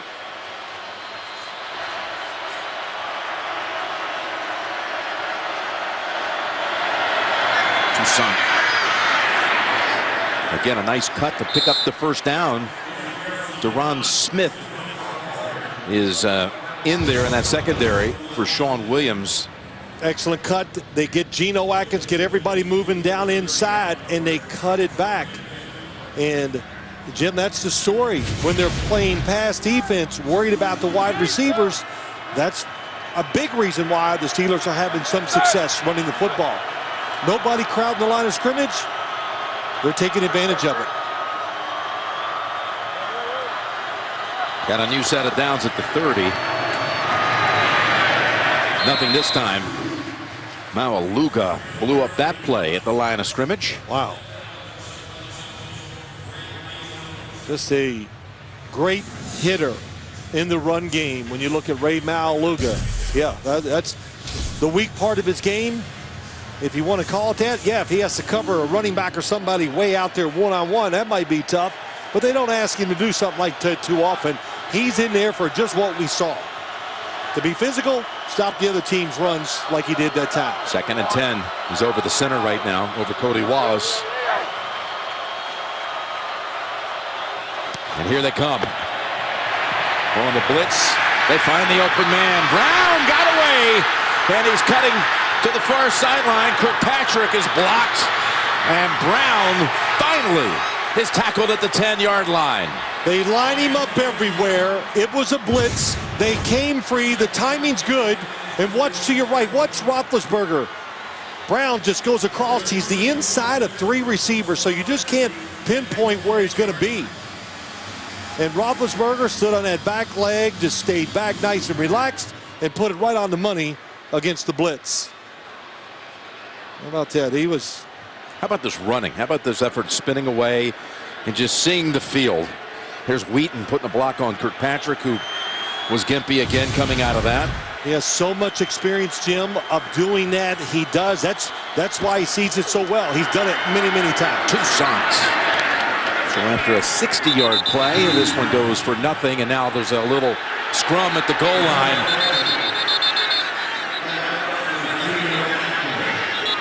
DeCastro's on the bottom of the pile. What happened is David DeCastro just blocks. Couldn't see who it was. Drove his guy all the way. Perfect that time, I think it is. Back into the end zone, so that's why the scuffle ensued. DeCastro, the right guard. Yeah, he's on perfect. Yep, got him, and that fight's not on, and he takes him down.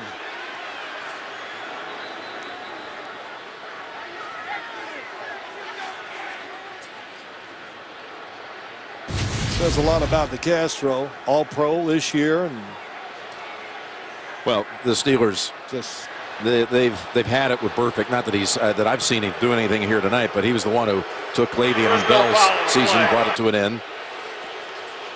And actually, the last 2 years, he's had impact plays that have ended Bell's seasons, and then of course he had the hit on Ben Roethlisberger, for which he was fined.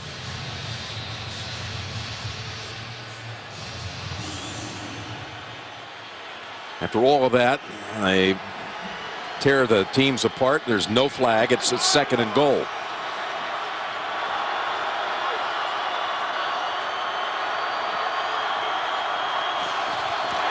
From the gun, Roethlisberger in zone bound, and it is a touchdown. Martavis Bryant living up to the challenge. Yep, nice route by him. Watch what he does, and you're thinking, how can he get open against Kirkpatrick in the back of the end zone? Top of your screen, number 10, little fake curl inside. Then look at the separation it gives him against Kirkpatrick, and Roethlisberger right on target. Well, look at the catch. As he tried to control it, make sure he didn't lose it. This is an amazing acrobatic effort from behind. I was so busy watching the route. And a flip. Does he keep control? Yes. Oh, that's like a tennis player hitting one of those shots across the net between his legs. Odell Beckham Jr.'s catch. We might not see that every 5 seconds now. We'll see this catch. I think he keeps control of it. I don't think there's any question. Whoa. That's major style points. They're going to review the play. Waiting to find out if this is official. After reviewing the play, the ruling of a touchdown stands. Wow. I don't see any way how they could have gone the other way, because he never lost control of the football. It was always pinned against the body. But how in the world he figured out how to do this? Well, okay, he's got it here now, flipped completely over. And still hold on to it. Get it. Okay. That's one of the highlights. Be played back forever. Now we're going to go for 2 here, say the Steelers. They love this. Mike Tomlin says, I agree, go ahead, go here. We're going to make it more than we miss. Roethlisberger looking for options, zings it back in the end zone, incomplete. That was for Wheaton. They had been 8 out of 11 in the regular season going for 2. Unconventional by everybody else's standards, but it proved to work out during the regular season. Again, 8 out of 11 times, setting a record for most 2 ever converted in 1 year. Well, you think of Santonio Holmes toe-tapping touchdown against Arizona in the Super Bowl, another number 10 in that same right corner, and that was one of the great catches in Super Bowl history. But as far as playoffs, this one's going to make the all-time list. Yeah, it's unbelievable. The concept, the route, and I know Drake Kirkpatrick's been in and out with the quad injury, but even when you're healthy, it was just a clever design, so simple, expecting him to cut in front of the defender. And then, of course, to make this catch, how many times do you think we're going to see this catch in the next day or 2? Well, the thing is, why does he somersault? I think he realized somehow, in a flicker of a second, he realized that was the only way he was going to be able to hold on to the football. And here's the 2, and that was just wide of Wheaton. Oh, at that one point, he had to be thinking instinctively, this is the only way I can save it. And I can wait to keep control of the football through the whole process. Absolutely. Now the skies have opened up again.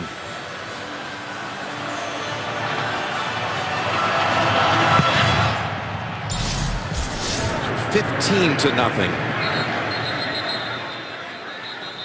And another touchback. We had just discussed how Roethlisberger had that exchange on his weekly radio show in Pittsburgh, and how he had warned Brian in advance of it. I'm actually going to do this. I'm going to talk about this, and I'm doing it out of love. Right. And Tomlin said this is a great example too of how this team really has gelled together. Well, the faith to be able to do that, to have that scrutiny, and Ben made it very clear. This is coming from love, but it's time you toughen up. That's what he had said. There's A.J. Green's 3rd catch. Yeah, and he said, I'm just challenging it. You're going to be a pro about it, or are you going to pout? And, of course, we've seen just the body language, the effort, the enthusiasm, whatever you want to say from Martavis Bryant tonight.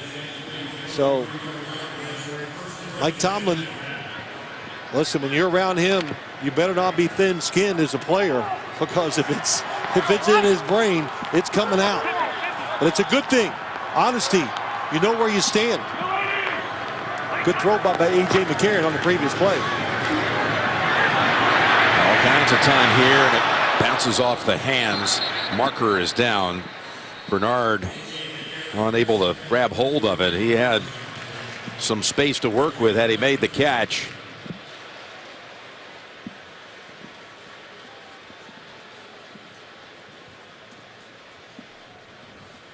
Prior to the pass, holding, defense, number 22. 5-yard penalty, automatic, first down. Penalty on William Gay gives the Bengals a new set of downs. And the night before Super Bowl 50, the NFL salutes the best players and plays of the season in a primetime star-studded football and entertainment special. NFL honors Saturday, February 6th, only CBS. From the 36, Giovanni Bernard, there's that quickness. And that was a tackle by Mike Mitchell that should not be underrated because he could have gone for a whole lot more. Kind of expected to see a little more of this, the shotgun runs by Giovanni Bernard, because when you spread out the Steelers, what are they going to do? They're going to bring in their pass defense. Makes it easier to run those type of draws up inside with Bernard. It went for 12. Here he is again. Into the hands of Shazier. Flag is out. Helmet is down. Now it's belonged to Bernard.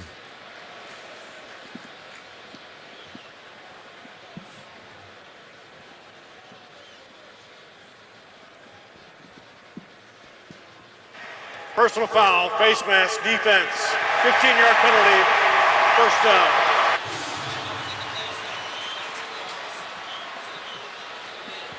This one brings the football near the 35-yard line.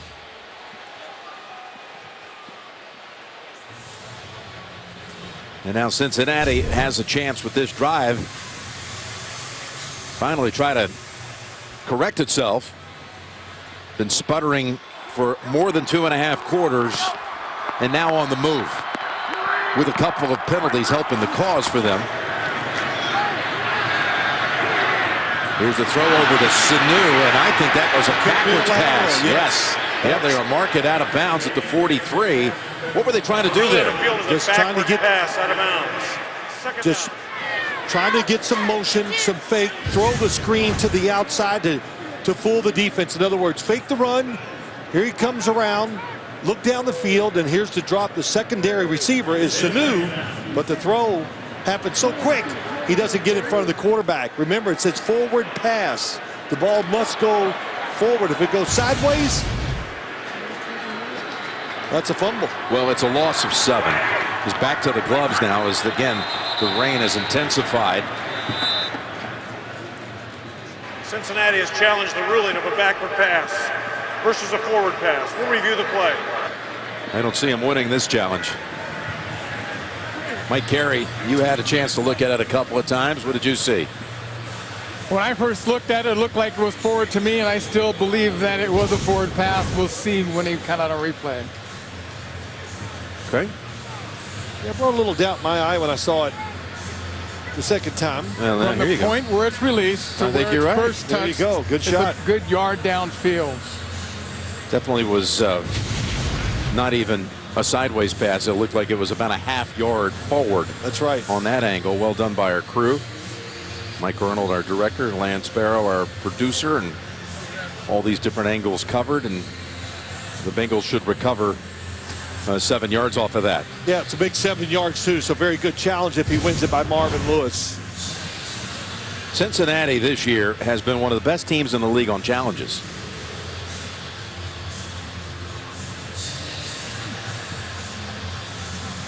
We saw it live. Yes, I Like, thought it was a backward pass. I actually So did thought I. it was about a yard behind, but that's a great shot from there. You can see it looks like it goes forward about a ½ a yard, and you talk about that play, just trying to get some deception to get A.J. McCarron an easy throw down the field, but the secondary of the Steelers very sharp tonight. You know, taking advantage of the fact the weather, playoff game, young quarterback. Marvin Lewis puts one man in charge of making the decision whether to throw out the challenge flag or not. It's Robert Livingston, and he's done a fine job this year.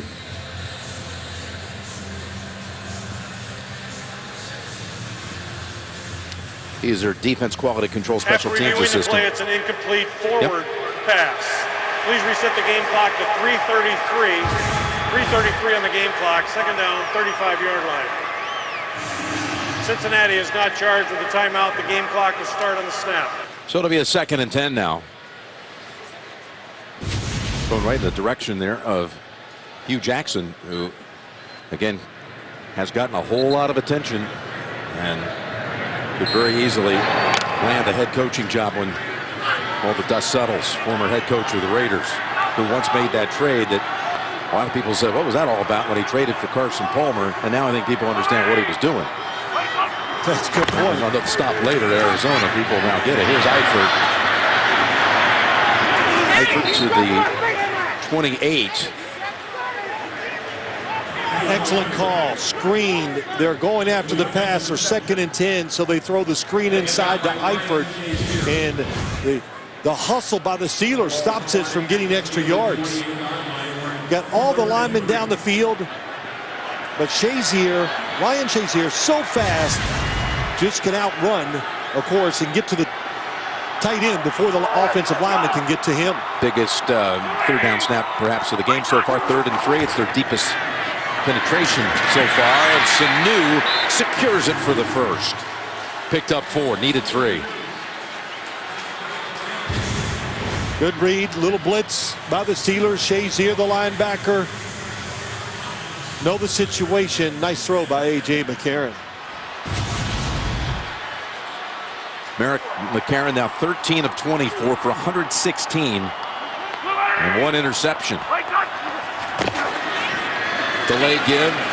Giovanni Bernard not able to make a move around Tuitt nor Dupree.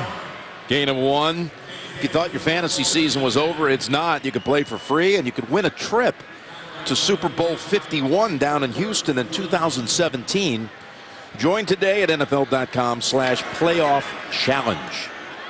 Tell you what, when you talk about that, there's only 2 defensive linemen in the game. Cameron Hayward, Stephon Tuitt. That time, both of them excellent against the run. Play almost every play of the game as defensive linemen, tough to do. 2nd and 9. Shazier coming in on him, and he had to get rid of it.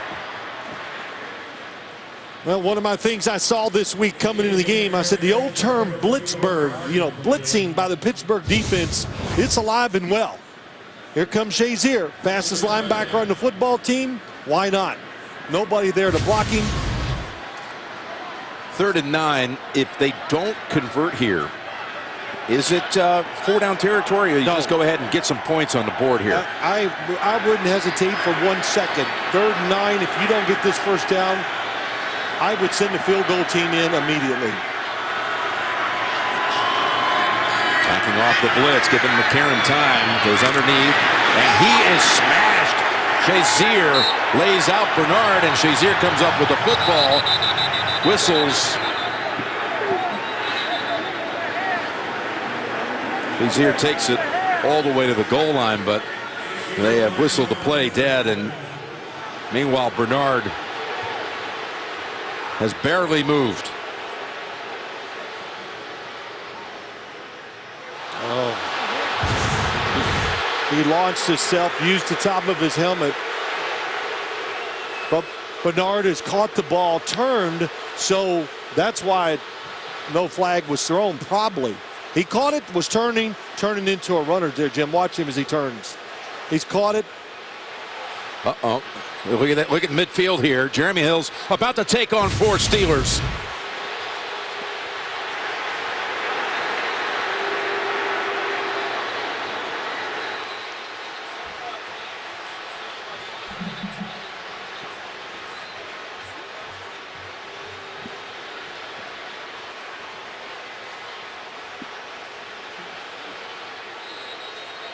Stephon Tuitt's over there with his helmet off. So is Timmons and a couple others, and that had the potential to be a whole lot worse. As far as that breaking into something no one wanted to see.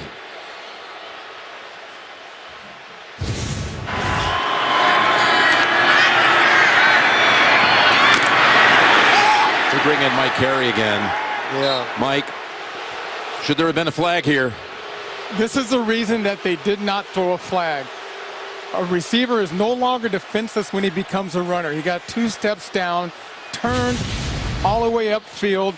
They determined that that was not a defenseless receiver, just a very unfortunate hit.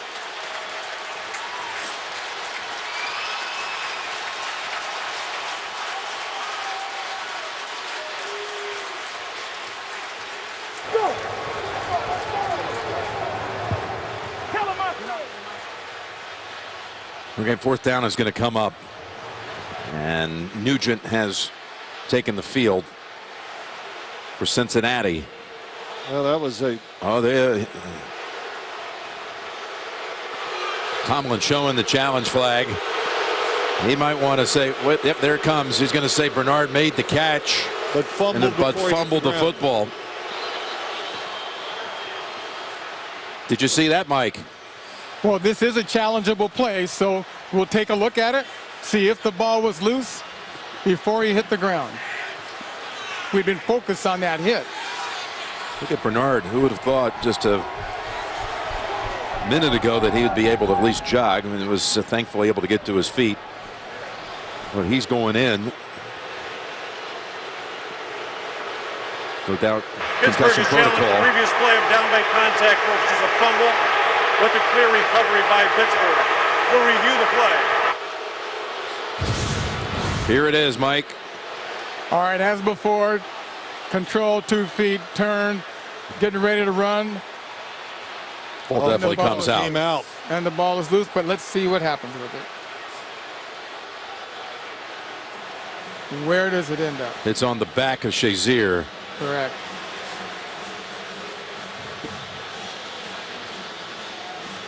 Now, right, Mike, if they win this challenge, the football will be down where he recovered it. Where the whistle was blown, they'll give it to Pittsburgh at that spot. Boy, the speed of Shazier was so evident in that whole drive. The plays he made, the blitz, reacting to the short throw.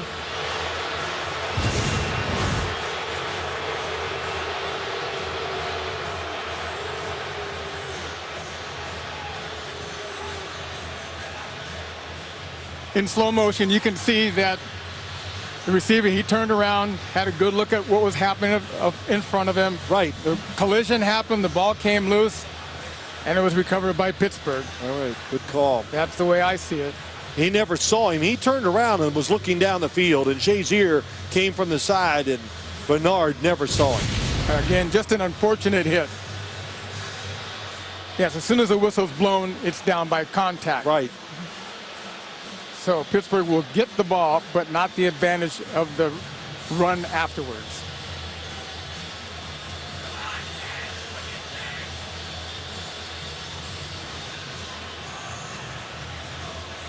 Well, I don't know exactly when they changed the rule, Mike. I'm just going to say this. It used to be when they blew that whistle, even if there was a fumble, it didn't matter. It's been quite a few years now where they said, no, they're going to let the play continue in a situation like this where you can get the recovery, even though it wasn't ruled on the field. This crowd is in a frenzy after this whole sequence of events. And this goes against their side. Wait to hear this. It is a fumble. It'll be a Pittsburgh football, 1st and 10, 37. Please retest the game clock to 1:37, please. 1:37 on the game clock. Pittsburgh is not charged with the timeout. So it is a Pittsburgh recovery.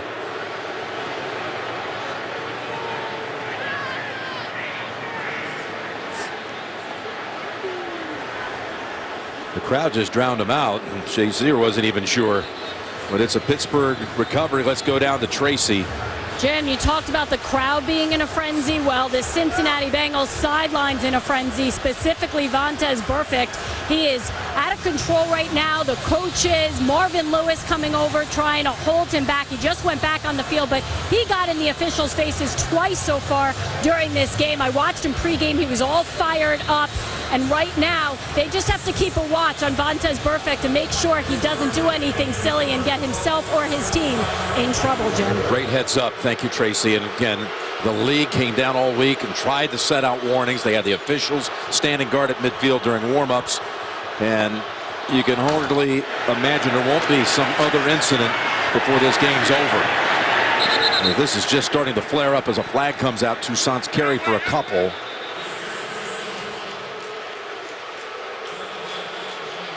And water bottle's been tossed onto the field. Burfict and DeCastro, after that play, had an exchange of words. And now they're trying to settle him down. They did on the sideline, the Bengals staff, and now the officials are.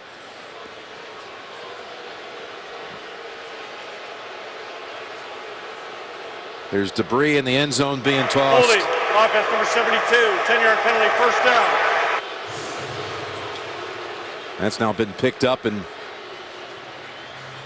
well, I think Vontaze Burfict, all what you talked about, bottle in the end zone being thrown, but he went after DeCastro. They had that little scuffle you saw down in the far end zone before. David DeCastro when he blocked him to the ground. So now it's becoming personal. But everything that Tracy Wolfson just said, I saw players running across the field. They had their capes on. I couldn't see who they were when that hit happened to Giovanni Bernard. John Perry has got to be tight on everything he calls here now to make sure this game doesn't get out of control. Well, I think it already is. 1st and 20. As Todman has 2-yard pickup. And if you weren't with us at the start, just as we were coming on, we showed you this. This is during pregame warm-ups. How about this? Yes. Not often you see this. You actually asked Mike Carey, and Mike Carey goes, oh, that's a little unusual, where the officials are in, what do they call it, the no-fly zone, midfield, making sure both teams stayed on their side of the 50 during warm-up. You ever seen that, Mike? Only when you have two contentious teams. You have to take extra precaution, but it's unusual. Okay. 2nd and 18. Blitz going long and over the head of Wheaton, who was tightly covered down the field by Chris Lewis Harris. Chris Lewis Harris came into the game last week. Leon Hall got nicked, and Marvin Lewis at practice, got to remember the days, Thursday, because it's a Saturday game, just came in and played very, very well. You look at number 55, Vontaze Burfict, now limping around after that last play.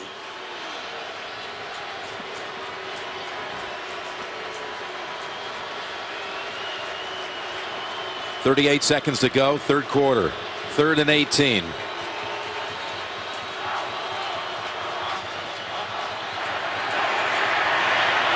Roethlisberger in trouble. Decked at the 3 by Burfict, who has the football, but the quarterback is hurt.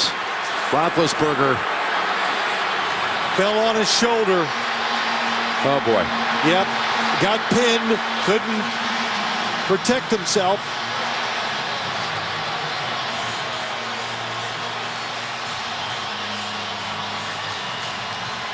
It was a 3-man rush, then a late 4th one came. Nobody open. Roethlisberger playing safe. He knows he's got the lead. And there you see the weight just falls right on him.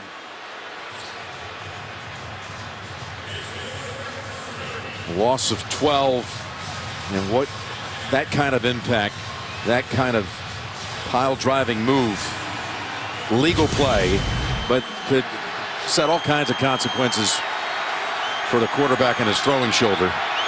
Shoulder, chest, ribs, it could be anything. 4th and 30. They don't even have to snap it here in the quarter. And they're going to wait till the 4th. Wow. They have been making now some stadium announcements urging the crowd to settle down. Through 3, Pittsburgh 15, Cincinnati nothing. You're watching the NFL on CBS. Roethlisberger carted in, and debris was being thrown at him. Crowd was actually even cheering as Roethlisberger was taken to the locker room.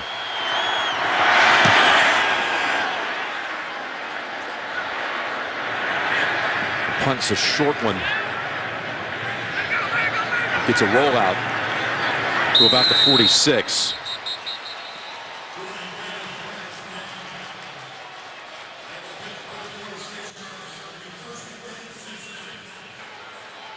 Roethlisberger injured on this play right here. Perfect.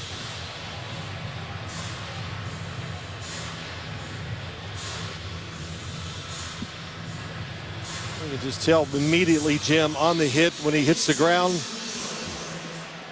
He's the delayed rusher. They had 3 guys coming at him, guys in protection. Perfect. Comes at the quarterback late. Nobody open, gets the hit. And we just saw where Ben Roethlisberger went. Karen's throw He missed Croft that time, covered by Timmons. This drive starting in Pittsburgh territory. It's the first time the Bengals in the postseason have started a drive in the opponent's territory in 65 postseason drives.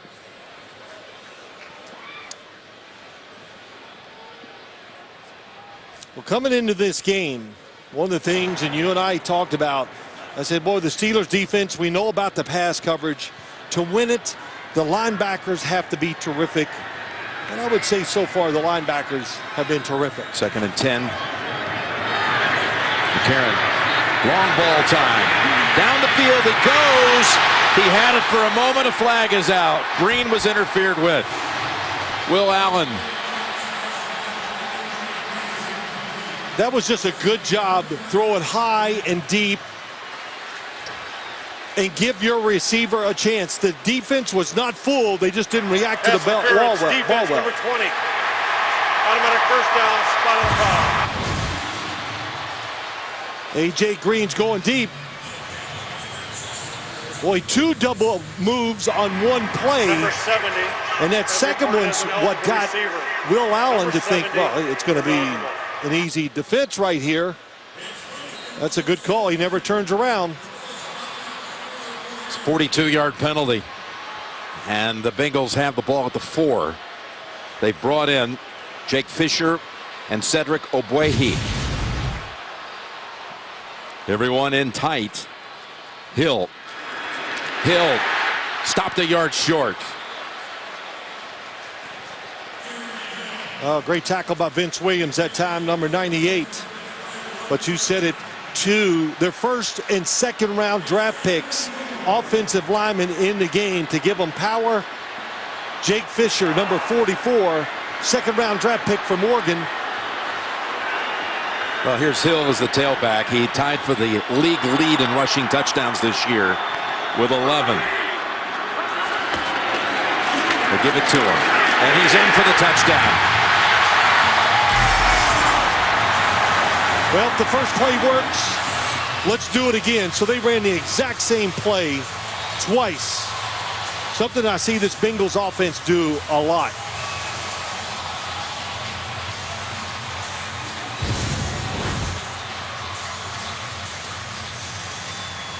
Boy, good job by Jake Fisher, the fullback, to get lower than the defender, and it helped Jeremy Hill get into the end zone.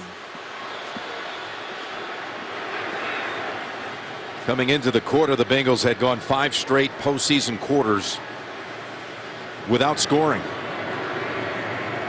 Extra point Nugent is good.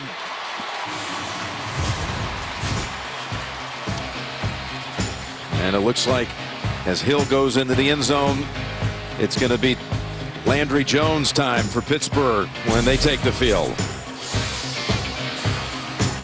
Welcome back to Cincinnati. Initial reports from the Bengals is that, or from the Steelers, excuse me, is that Ben Roethlisberger has a right shoulder injury. His return is questionable. He remains in the X-ray room right now. As soon as we receive any more information, I will pass it on to you, Jim. Okay, Tracy. Ben came in and relieved Landry Jones week 10 against Cleveland. And now Jones has to come into this game in relief of Ben. So. Well, now the tables have switched. You got a quarterback, Landry Jones, that has a little experience this year. He's played some, started, but now the Bengal defense. Landry Jones has done well, but he's not Ben Roethlisberger. And, of course, if you're Landry Jones, what happens, Jim? Well, it starts raining harder.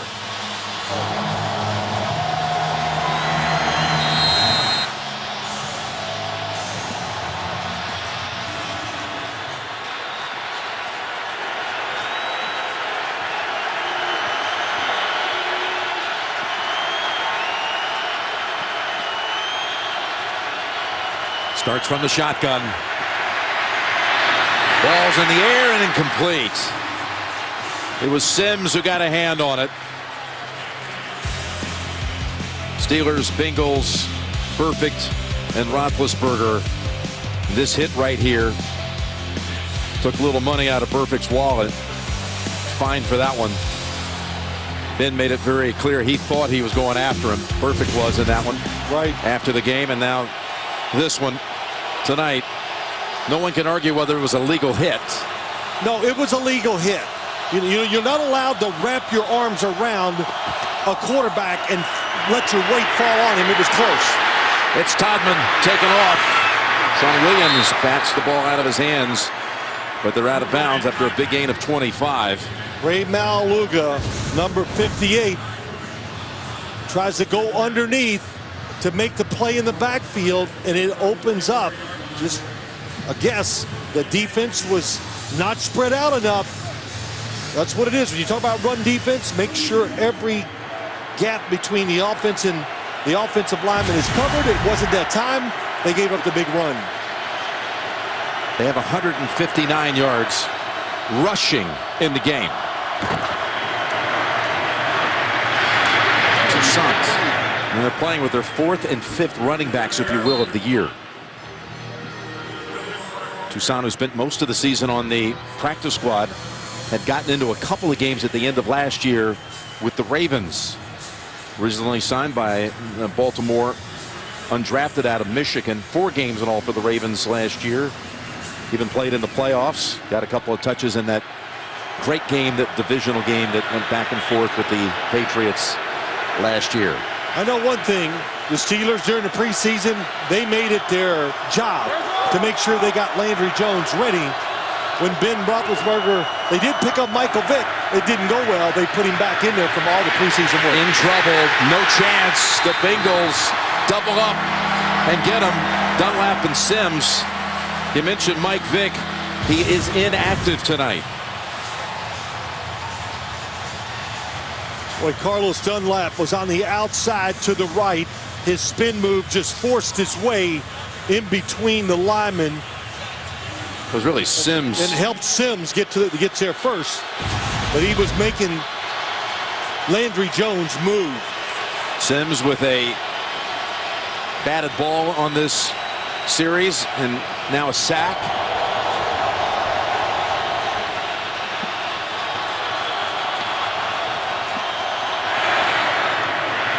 Third and 17. It's Bryant with the Bengals having that one completely covered up.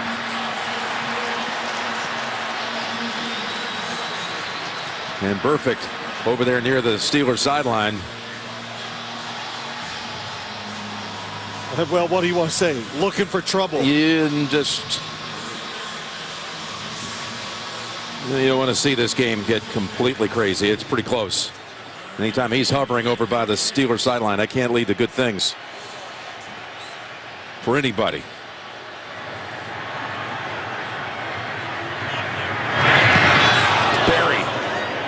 Boy, that was close. Fair catch by Tate at the 13. 45-yard boot.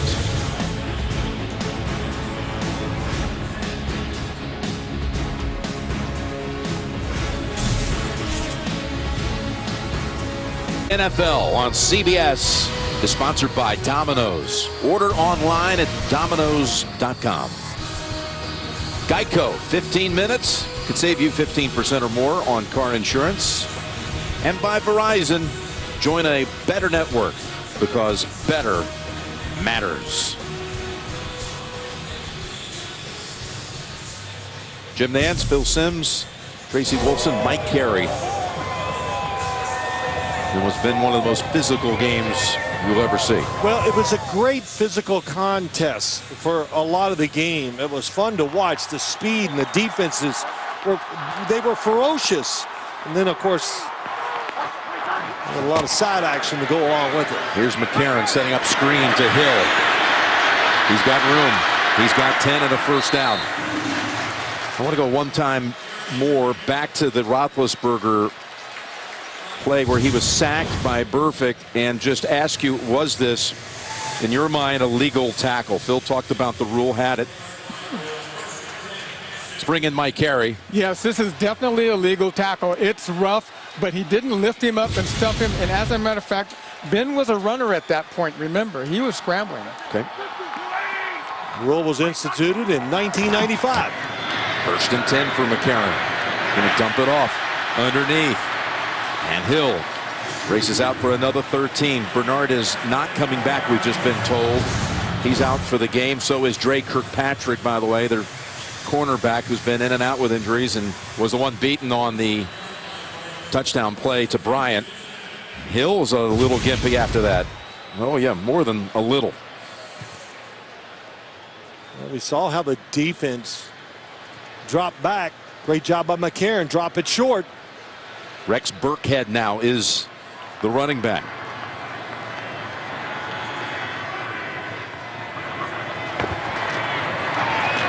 As Burkhead getting a chance to handle it. And he's got 4. On Super Bowl Sunday, Pepsi presents the biggest concert of the year, the Pepsi Super Bowl 50 halftime show. And for the first time ever, Pepsi is giving fans exclusive behind-the-scenes access as the show comes together. Pepsi.com for more details.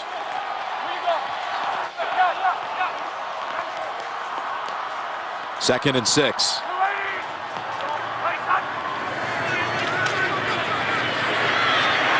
McCarron, he's got running room. Eyeing that first down marker, and he's close. Good job by A.J. McCarron. Has moved around tonight when he needs to make a play when he can't find anybody open. And this is not something the Steelers says, oh, we don't care, he's not going to run. They were leery of playing coverage and him running out of the pocket and making plays like that, because he has shown, especially last week, to be a little more spontaneous, getting used to the action on the field. Of course, getting all those practice reps each week, getting ready to play. You saw Hill come back into the game after sitting down for a couple of plays. McCarron's throw should have been caught off the hands of Eifert, then nearly intercepted by Mike Mitchell. Finally, I shouldn't say finally, but this is what they're noted for, these type of throws down the field. He's going to go across, fights through the zone, nobody there to cover him. And the throw was absolutely good enough to catch. Was it perfect? No. But Eifert's going to make that 98% of the time. Eifert had 3 catches in the first quarter. He's had 1 since. You saw Burkhead split out to the right side. A.J. Green is not in the game. Sanu is. 2nd and 10. He can take off again. He's going to slide for 1. Rex Burkhead, we did the playoff game last year for the Bengals, right? Remember, he was a big part of it. Part of their passing game. Yeah. It's like their top wideout in the game. A.J. Green's back in this play. But the Steelers are really dropping deep in coverage. Mike Mitchell, the last play, was 30 yards deep in the middle of the field. And look at him right now, how far he is going back. Why is he getting all the way back there? Because he wants to see what's going on and make sure A.J. Green, or one of those receivers, they get open deep, he can chase them down the sideline. Timeout, Cincinnati. It's first.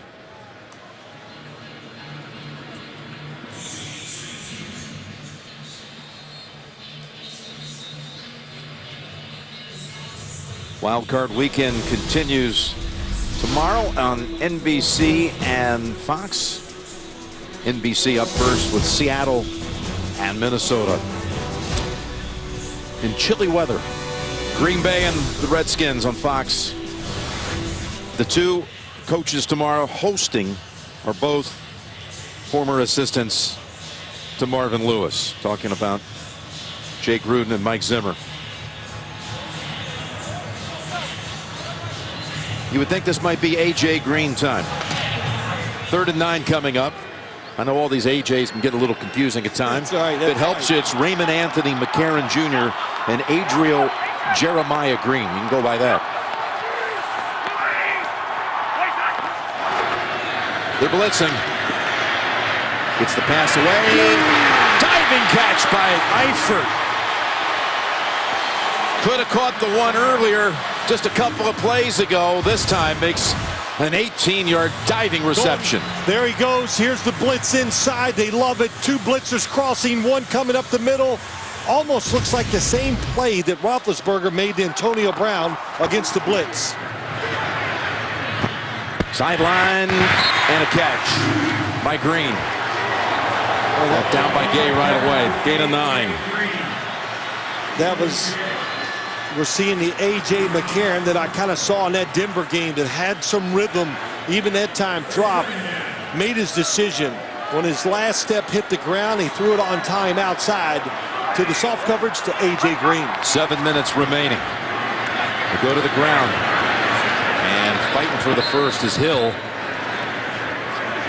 And the pile moved enough for him to get it, I believe. It is a first down. You know, finally, Jim, you heard me say it, not to get, but those seams going up the field inside, we've seen a couple of them. Eifert missed one, then he caught a big one. That's one of the big weaknesses, or one of the biggest weakness of the Steelers' pass defense.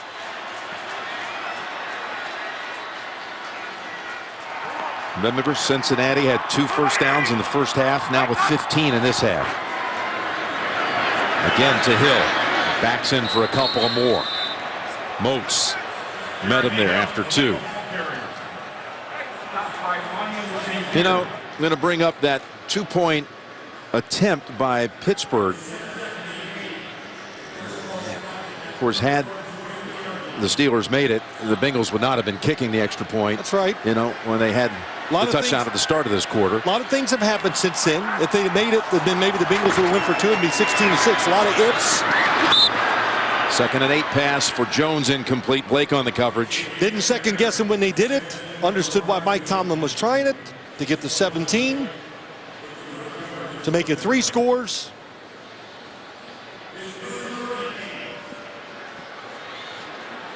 The most important thing right now, 3rd down, 15-7. Know that you're definitely in field goal range. Be careful with the football. Andy Dalton looking on. 3rd and 8, 5:52 to go.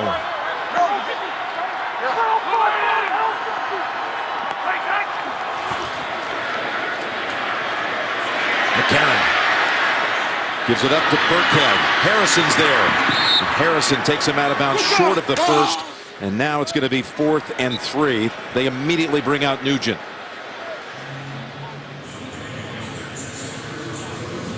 5:44 to go. Get it to 2 within 1 score. No decision by Marvin Lewis. Kicked the field goal. Steelers defense ready.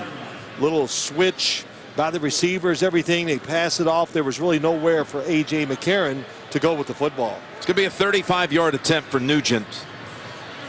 The most tenured Bengal in his 11th year. We'll call it 36 now as they step back a little bit more with Hubert. Here's the kick, and it is good.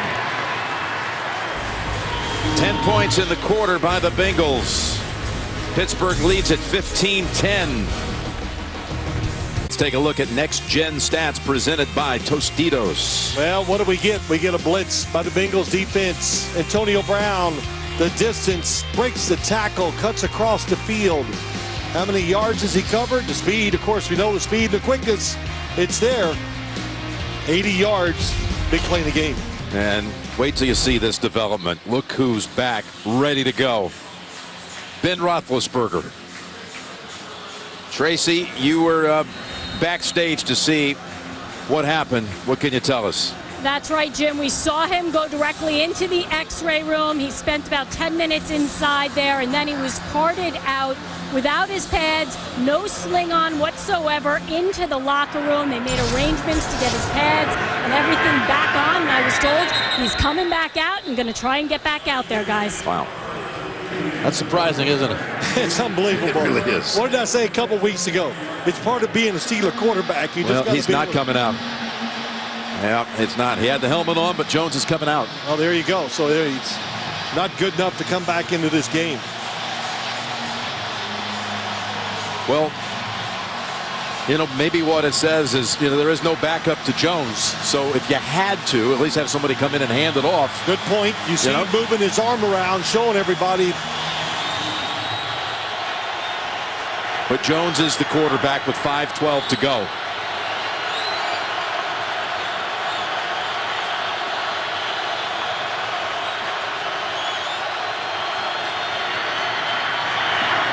Jones' throw, and it's caught by Brown for a pickup of 6.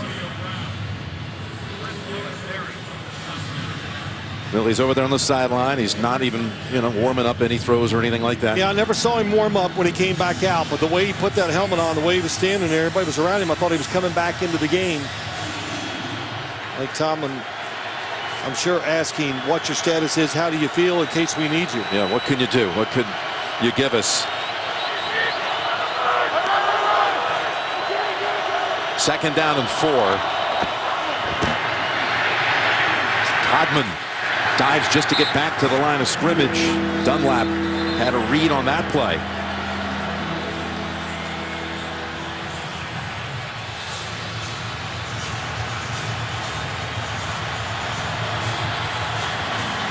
And the rain again intensifies with 4 minutes approaching. The jungle has turned into a rainforest. Yeah, it sure has. The crowd noise, usually the Steelers would throw screens. They have lots of different types of plays they can run in these situations. But so far tonight, the Bengals defense has been all over those underneath throws. Here's a 3rd and 4 play. Jones down the field and incomplete. And no flag. Leon Hall on the coverage of Antonio Brown. Leon Hall got a little nicked up last week, but in good position. If the throw's inside, Sean Williams is going to be there to knock it down. So Landry Jones threw it the only place he could, outside. Adam Jones is back to return. Had his only 2nd fair catch of the season earlier in this game. A dangerous threat. He's going to have a chance to handle it here. Spins around and goes. Adam Jones to the 45 of Pittsburgh. First person this week in the special teams meetings when they walked in the room, Adam Jones was sitting there waiting because he knew he was going to be a returner. 24-yard return. And Cincinnati down 5. Has the ball in Pittsburgh territory. 3:28 to play. The NFL on CBS, sponsored by National Car Rental. Go National, go like a pro. And by Subway, founded on fresh. Well, the Steelers defense back on the field again. Why am I bringing it up? Because conditioning, being tired, has got to be part of this right now.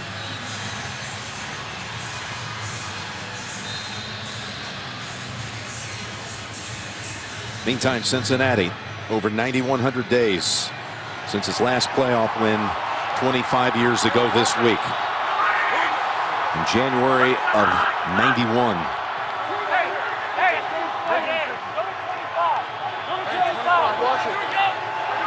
Seven attempts since. He changed the play. The defense changed its play also. And McCarron, little jump pass. And the shoestring catch by Hill for 3. Is McCarron looking a little more confident to you at the moment? Absolutely. He's had a few good drives. Even the last drive had good rhythm. It's taken a while, but he's hung in there. 20 of 35 for the game tonight. 2nd and 7. Steeler blitz, quick pass, and it's pulled down for the catch by Marvin Jones for 6 yards. Now James Harrison had a terrific pass rush to play before, and this time what's he doing? Trying to get outside, almost gets there to be the underneath defender under Jones, but McCarron threw it on rhythm, puts his offense in a good 3rd down situation. And yes, absolutely, this is 4 down territory. 3rd and 1. A long yard to go. I know you were going to ask me that question, so that's why I No, I think that one There's no question at all as McCarron's in trouble and is able to get rid of it. It was Shazier who had the heat on him. You got to always look to the backside. It was a corner blitz that time. Here comes James Harrison. Here comes William Gay. And it was really Shazier that forced him ultimately to just throw it out of bounds. Fourth. Well, they're calling it officially one. It looks like two. It's a good job. You know the play you're going to run. They got lots of them. Don't use the timeout. In case you don't get it, you're able to stop the clock and get the football back with time. Here they come on another blitz. William Gay blitzing, leaving open Jones. Hammered down after the first down by Moats.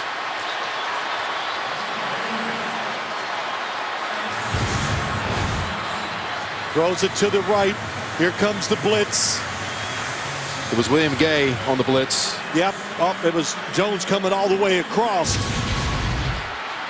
But what they do, they played zone behind the blitz, trying to get the best of both worlds. In case he saw it, he did.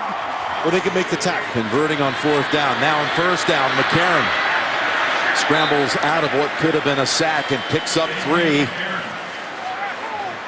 And that'll bring us to the 2-minute warning. Coming down to the wire. Unbelievable night here. You're watching the NFL on CBS. The divisional round look like in the AFC? Where will Kansas City be going after its 11th straight win today? If Cincinnati pulls this off, the Bengals go to New England, sending Kansas City to Denver. A Pittsburgh win puts Kansas City at Gillette Stadium and sends the Steelers to the Mile High City. 2nd and 7 coming out of the 2-minute warning now. Bengals with 2 timeouts. Having entered this quarter down 15-0. Here's McCarron. And that pass, errant throw in the direction of Mohamed Sanu.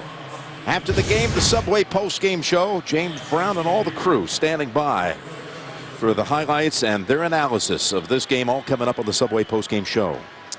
Well, you're the Steelers, especially on the defensive side. There's 2 ways to play it. Go after the quarterback. They've been blitzing every single play until that last play they set back. So Hugh Jackson, can you call the right play and get the defense you expect to give A.J. McCarron a chance to win this game? Here's a 3rd and 7. And McCarron goes down the field, and it's caught and Breed's in for the touchdown. We saw it early in the game, and this pass was knocked down, but A.J. Green goes inside and then breaks back out. What a job by McCarron, finding him on the backside. Just as he had done in both meetings in the regular season, Green is in the end zone tonight against the Steelers. Good job. And also what happened that time, did you see A.J. McCarron was looking to the right and it wasn't there? Then he comes back. Now they got to get the... Go for 2. Go for 2. Go for 2 here. Try to up the margin to 3 with 1:50 to play. 4 players shift in the formation. Little toss over the hill. The Steelers are all over it and deny him. That was dangerous. Could have been a lateral, which it was, and that could have been returned. Yes, it can. For a 2-point conversion. Can you imagine that? Could have flipped this script. That would have been unbelievable. Unbelievable. But let's go back and just look at what A.J. McCarron did to maybe win this game. A.J. Green's going to go down, then break back out. Watch the quarterback as he's looking to the right. Looks right, makes a little pump fake, and then comes to the backside. And that delay, that kept the safety from getting over there and making his play because he's reading the quarterback. By the way, this is Green's first ever playoff touchdown. There's Mike Mitchell coming in. Mike Mitchell raced just across the river here. And he had talked with us last night about his respect for A.J. Green.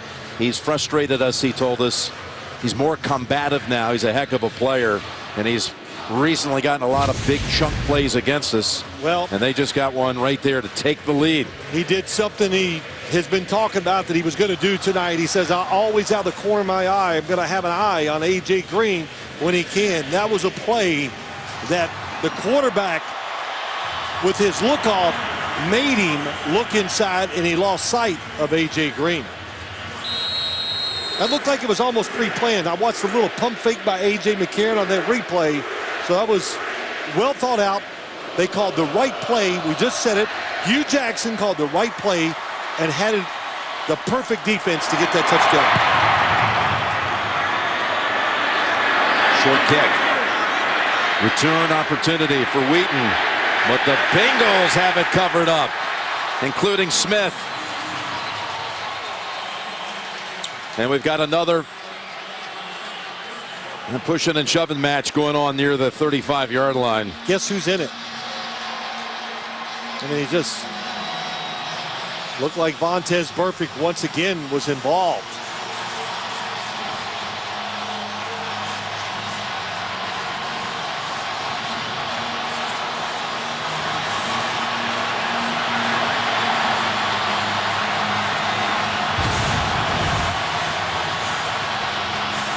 Gosh, Burfict just was coming in trying to police things that time. Steelers have all their timeouts. Trying to drive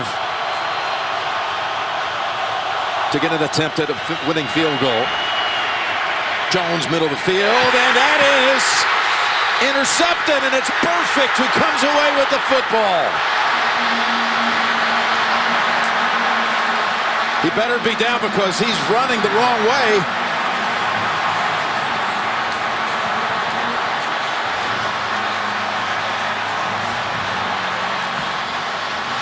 I mean, what is going on here? 5 Bengals ran right up the ramp to the locker room, including Burfict with the football. Question is, was he down? I believe he was. Watch what he does, though. 55. What a job. Contact, he's down. Contact takes him to the ground. There it is on the ground also. Yeah, no question. But he fooled the quarterback. I thought for a moment there, were we going to have a Jim Marshall moment here? Dialing back a memory from years and years ago, the old Viking. Running the wrong way. Vontaze Burfict. Did he do it all tonight? Caused a lot of trouble. But the sack, Roethlisberger, the tackles. Watch him as he read the quarterback. He was going outside, stopped it, and broke back inside to get the interception. Awesome job. This game is not over. The Steelers have all the timeouts.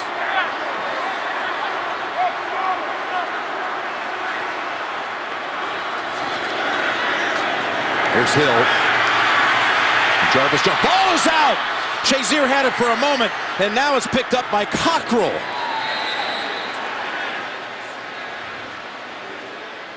Let's see here. They're going to rule that Hill was down. I believe it's a fumble. Called a fumble on the play. It will automatically be reviewed, of course. Recovered by Pittsburgh. 1st and 10. Pittsburgh. Oh my goodness. What a change of events here. Still got it. That was the stripped away by Shazier. Did the elbow touch first, or was the ball coming out? It's coming out. Mike Carey, no doubt about that, right?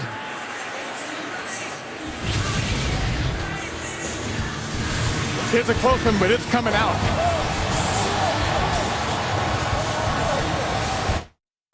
Ruling on the field as Jeremy Hill fumbled. Watch the knee, watch the elbow, but the ball there is moving. Mike Carey, any doubt in your mind? In my mind, that ball is moving, and certainly there's not enough to reverse. Right.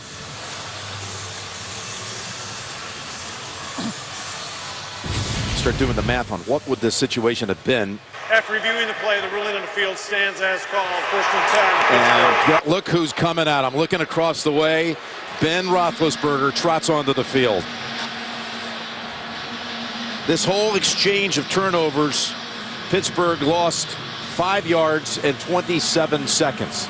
Now, had Cincinnati just had 3 pedestrian running plays and Steelers would have taken all their timeouts, probably would have gone for a field goal. Yes.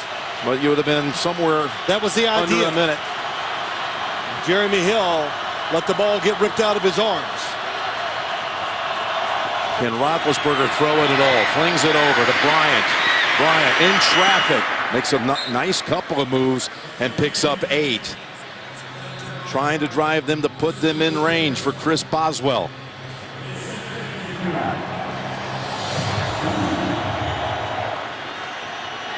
Good play to test that arm out with the shoulder, whatever's bothering him. The screen play to get him moving. Roethlisberger's throw is incomplete. Brown wasn't quite ready for it.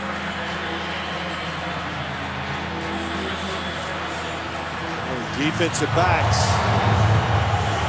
Leon Hall is now not in there either, Jim. So there's Hill standing alone in a very defensive stance, having fumbled for the 4th time, having lost the 4th fumble of the year.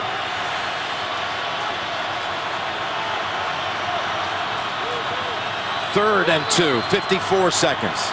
Steelers still have all the timeouts. Cincinnati's going to use one of its 2 that it had remaining. And again, the Subway postgame show will follow immediately after this one. JB, Tony, Bart, Boomer, and Coach Cower for highlights and analysis of the game. All coming up, the Subway postgame show.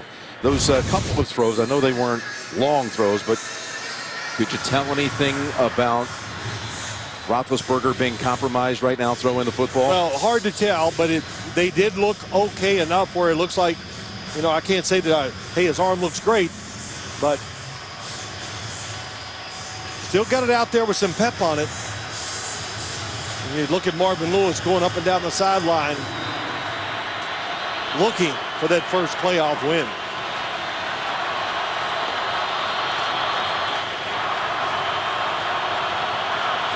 Third and 2. Rushing 3. Roethlisberger lofts it. And quite a catch by Toussaint. Had to adjust. And he goes out of bounds. Gain of 7 in the 1st. Good job by Ben Roethlisberger moving around. It's a 3-man rush. So he's going to wait till he sees it cleanly to make the throw. Oh, and you're right. Toussaint, nice adjustment. Big first down. Gets out of bounds. Saves the timeout.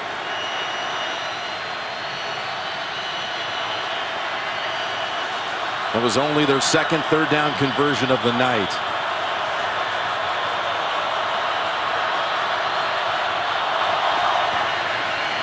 Roethlisberger swings it over to Toussaint. Gets a move to get around Lewis Harris and near another first, and Pittsburgh's got to take a timeout here.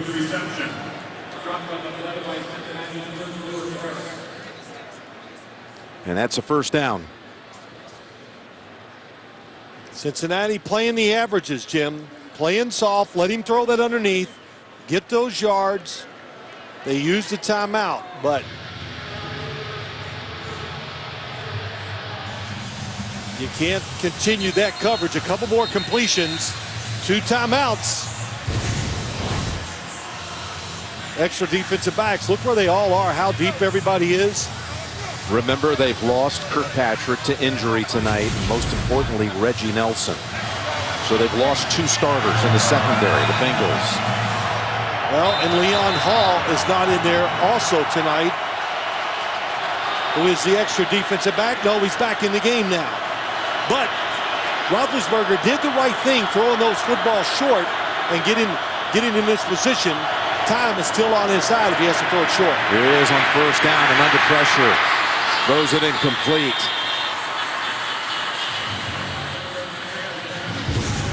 Gilberry and Johnson in the area of Roethlisberger when he threw it. Well, a little confusion, I think. The lineman going down the field looked like it might be a screen, but then you see Roethlisberger looking down the field. That couldn't have felt too good on a tender right shoulder, that hit. 2nd and 10. Will Antonio Brown be a factor here?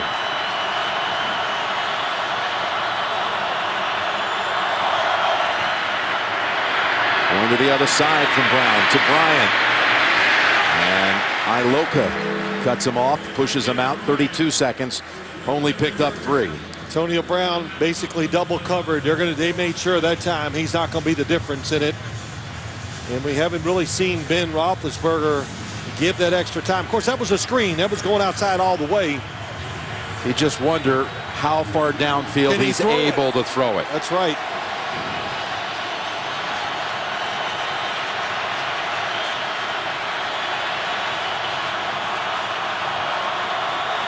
Third and 7 with 32 seconds. Trying to cross him up on the ground. Toussaint got tripped up. That was Michael Johnson who saved what would have, in all likelihood, been a first down carry. Yeah, it would have been a first down. Look at this. Michael Johnson on the ground making a tackle on that is something since he's come back from Tampa Bay. They lost him to free agency. He's back, and he's played the run better this year than he has in his career. Look at the opening ahead for Toussaint. Oh, he was going to get the first down. You're right. It's going to be 4th down coming up at Pittsburgh timeout right now at 25 seconds. They have 1 remaining. The play call looked like a solid call. There was just one hand that could stop it. You're right, trying to catch him off guard. And I think you said it 28 seconds ago. They still have 1 timeout.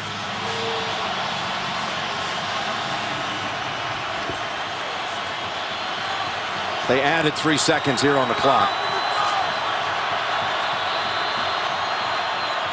Timeout, Bengals.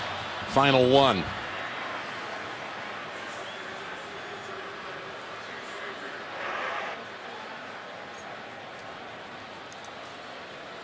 Marvin Lewis with Paul Gunther, the defensive coordinator.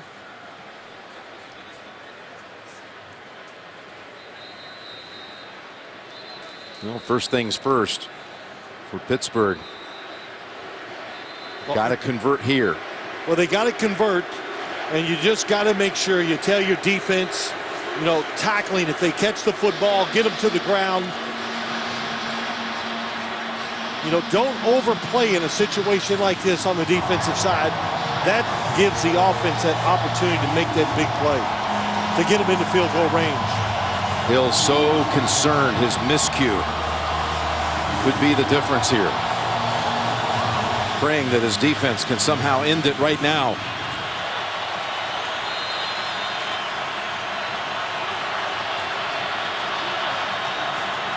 Fourth and 3.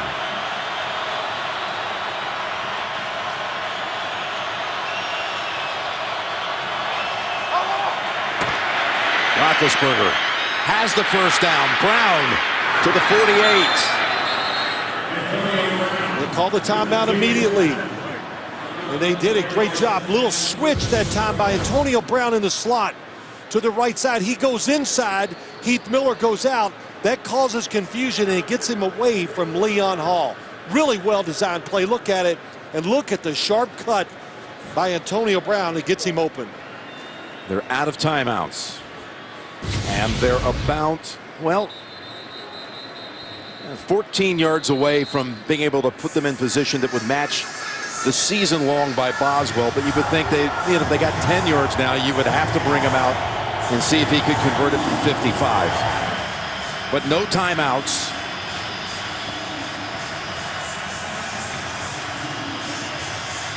.22 seconds to go.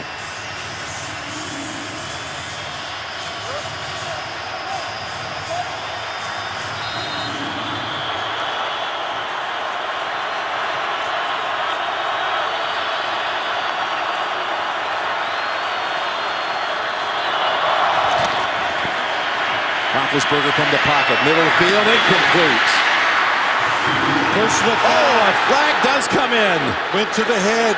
Lewis Harris is going to be flagged for this on the hit on Antonio Brown, and it's going to put the Steelers in field goal range. Perfect was in there too. Perfect is coming across the field. I saw it. I thought it was him. Yeah, and I know that they both were in on the coverages at 55 or 37. Personal foul, defense number 55, 15-yard penalty, automatic first down. Perfect in the end. Definitely took the shot to the head. You could see it live. Marvin Lewis, before this drive started, was talking on the sideline the whole time, it seemed like, to Vontez Perfect, and yes. Oh, my goodness.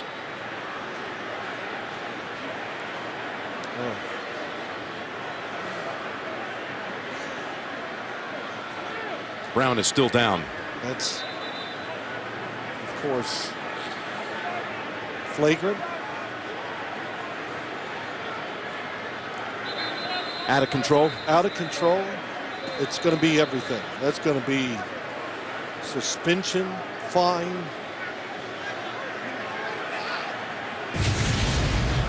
It may cost his team a game. And before this drive started, Marvin Lewis was on the sideline with him, talking to him the whole time to make sure that he controlled his emotions when he went back out on the field. You know, I don't think that message resonated as much as Marvin tried. Brown is on his feet, and now there's a little flare up again. An official just got pushed. And now if this is just a penalty against Cincinnati, they're just going to make this a chip shot field goal and lose their season over it. Perfect thinks it might be against Pittsburgh.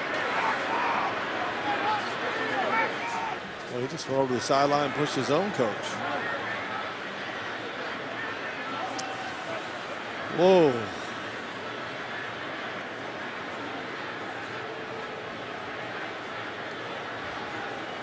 You know, listen, Jim, this call is huge because it's going to have everything to do with this field goal attempt. Well, it's huge, but it's sad.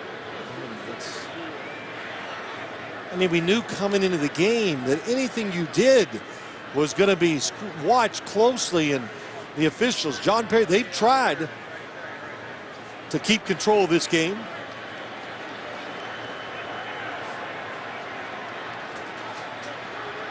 Personal foul, defense number 24, 15-yard penalty, first down. Adam Jones. Well,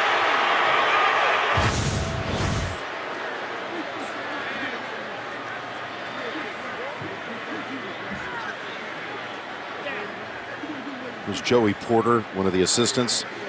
He's had, of course, back in his playing days, scrapes. Then he got bumped. no, it's just, can it get any worse? No. And it's just the, I don't know. It's been in so many different places tonight. Yes. Roethlisberger being taken off the field, and a fans couple of cheering the fact that he was injured. There have been a couple of times tonight you've wanted to use the word disgraceful, and it's certainly it's what it is. It's disgraceful. It's so many fronts by everybody. I mean, it's just but you know, I'm not going to blame the officials, Jim. I am not. They have tried. How many flags can they throw? How many penalties? Well, I'm going to get back to the fact that this young man right here, first-year kicker, has a chance to put the Steelers ahead with 18 seconds to go. What's going to likely be a 35-yard attempt. They're not going to run another play, risk anything. Nobody has any timeouts. And I guess they could have, in theory, run a play and had a spike, but they're going to go ahead and go for the kick that in all likelihood would win it if he makes it. And the kick is drilled, and the Steelers are back ahead at 18-16.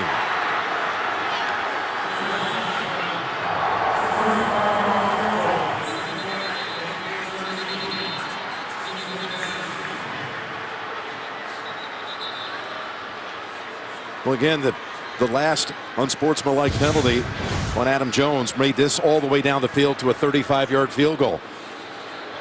I mean, this has got to go down as one of the worst defeats ever imposed on yourself with the penalties.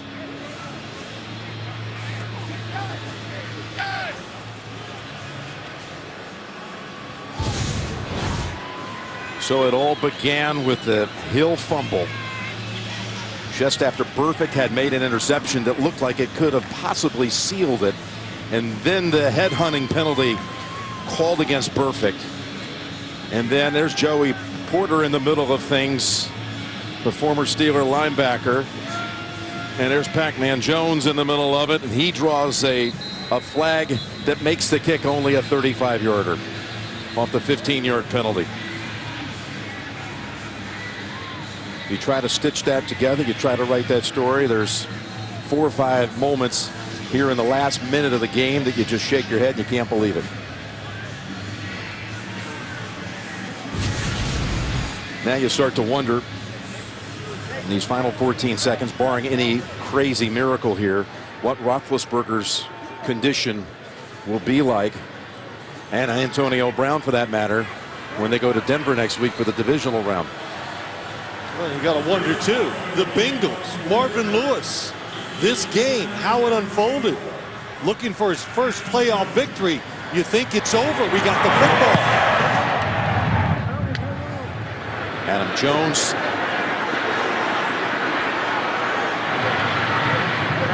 And he runs into Jarvis Jones. And tackled at the 24. 6 seconds to go.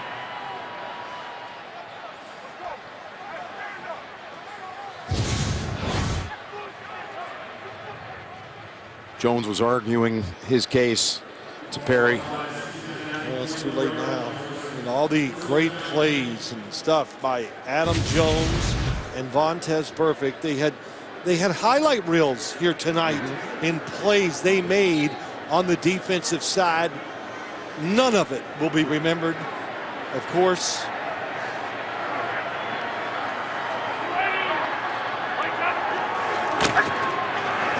Terrible day for the league. McCarron launching it deep. Batted down by Shazier. And the game is over. The Steelers have come back behind Roethlisberger, re-entering the game and driving them with the aid of penalties to the game-winning field goal. I want to see what's going to happen down here on the field as the Steelers try to hurry to the ramp and to the exit. Well, there's a lot of debris being thrown down on the field.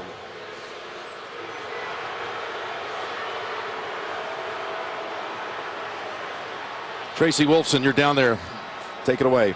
That's right, Jim. I'm here with Big Ben. And Ben, first, let me start with that right shoulder. Can you tell us what's going on right now with that injury? You know, we won the game. That's all that matters. Why did I know you were going to say that? Well, let's go through this final drive down here. The fumble when you think the game might be over, and then the penalties and all the emotion and the rain. And, oh, by the way, you're playing with one shoulder. Have you ever been through a game like this? It's an emotional football game. You know, emotional football players, emotional playoffs, everything. So I'm just so proud of everybody that played, that stepped up. Fitz and Jordan and everybody. O-line did great, and I'm just happy for this team. We got to win. That's all that matters. How confident are you now you have to face the Broncos next week that you'll be able to play? We won this game. I'm happy. Appreciate it. Congratulations. Thanks. Mike Tomlin just came over to get him. We're told to get him off the field. And we'll have a rematch in Denver next week of a game that was a beauty on December the 20th when Roethlisberger led the Steelers back from 17 down 27-10 to a 34-27 victory over the Broncos.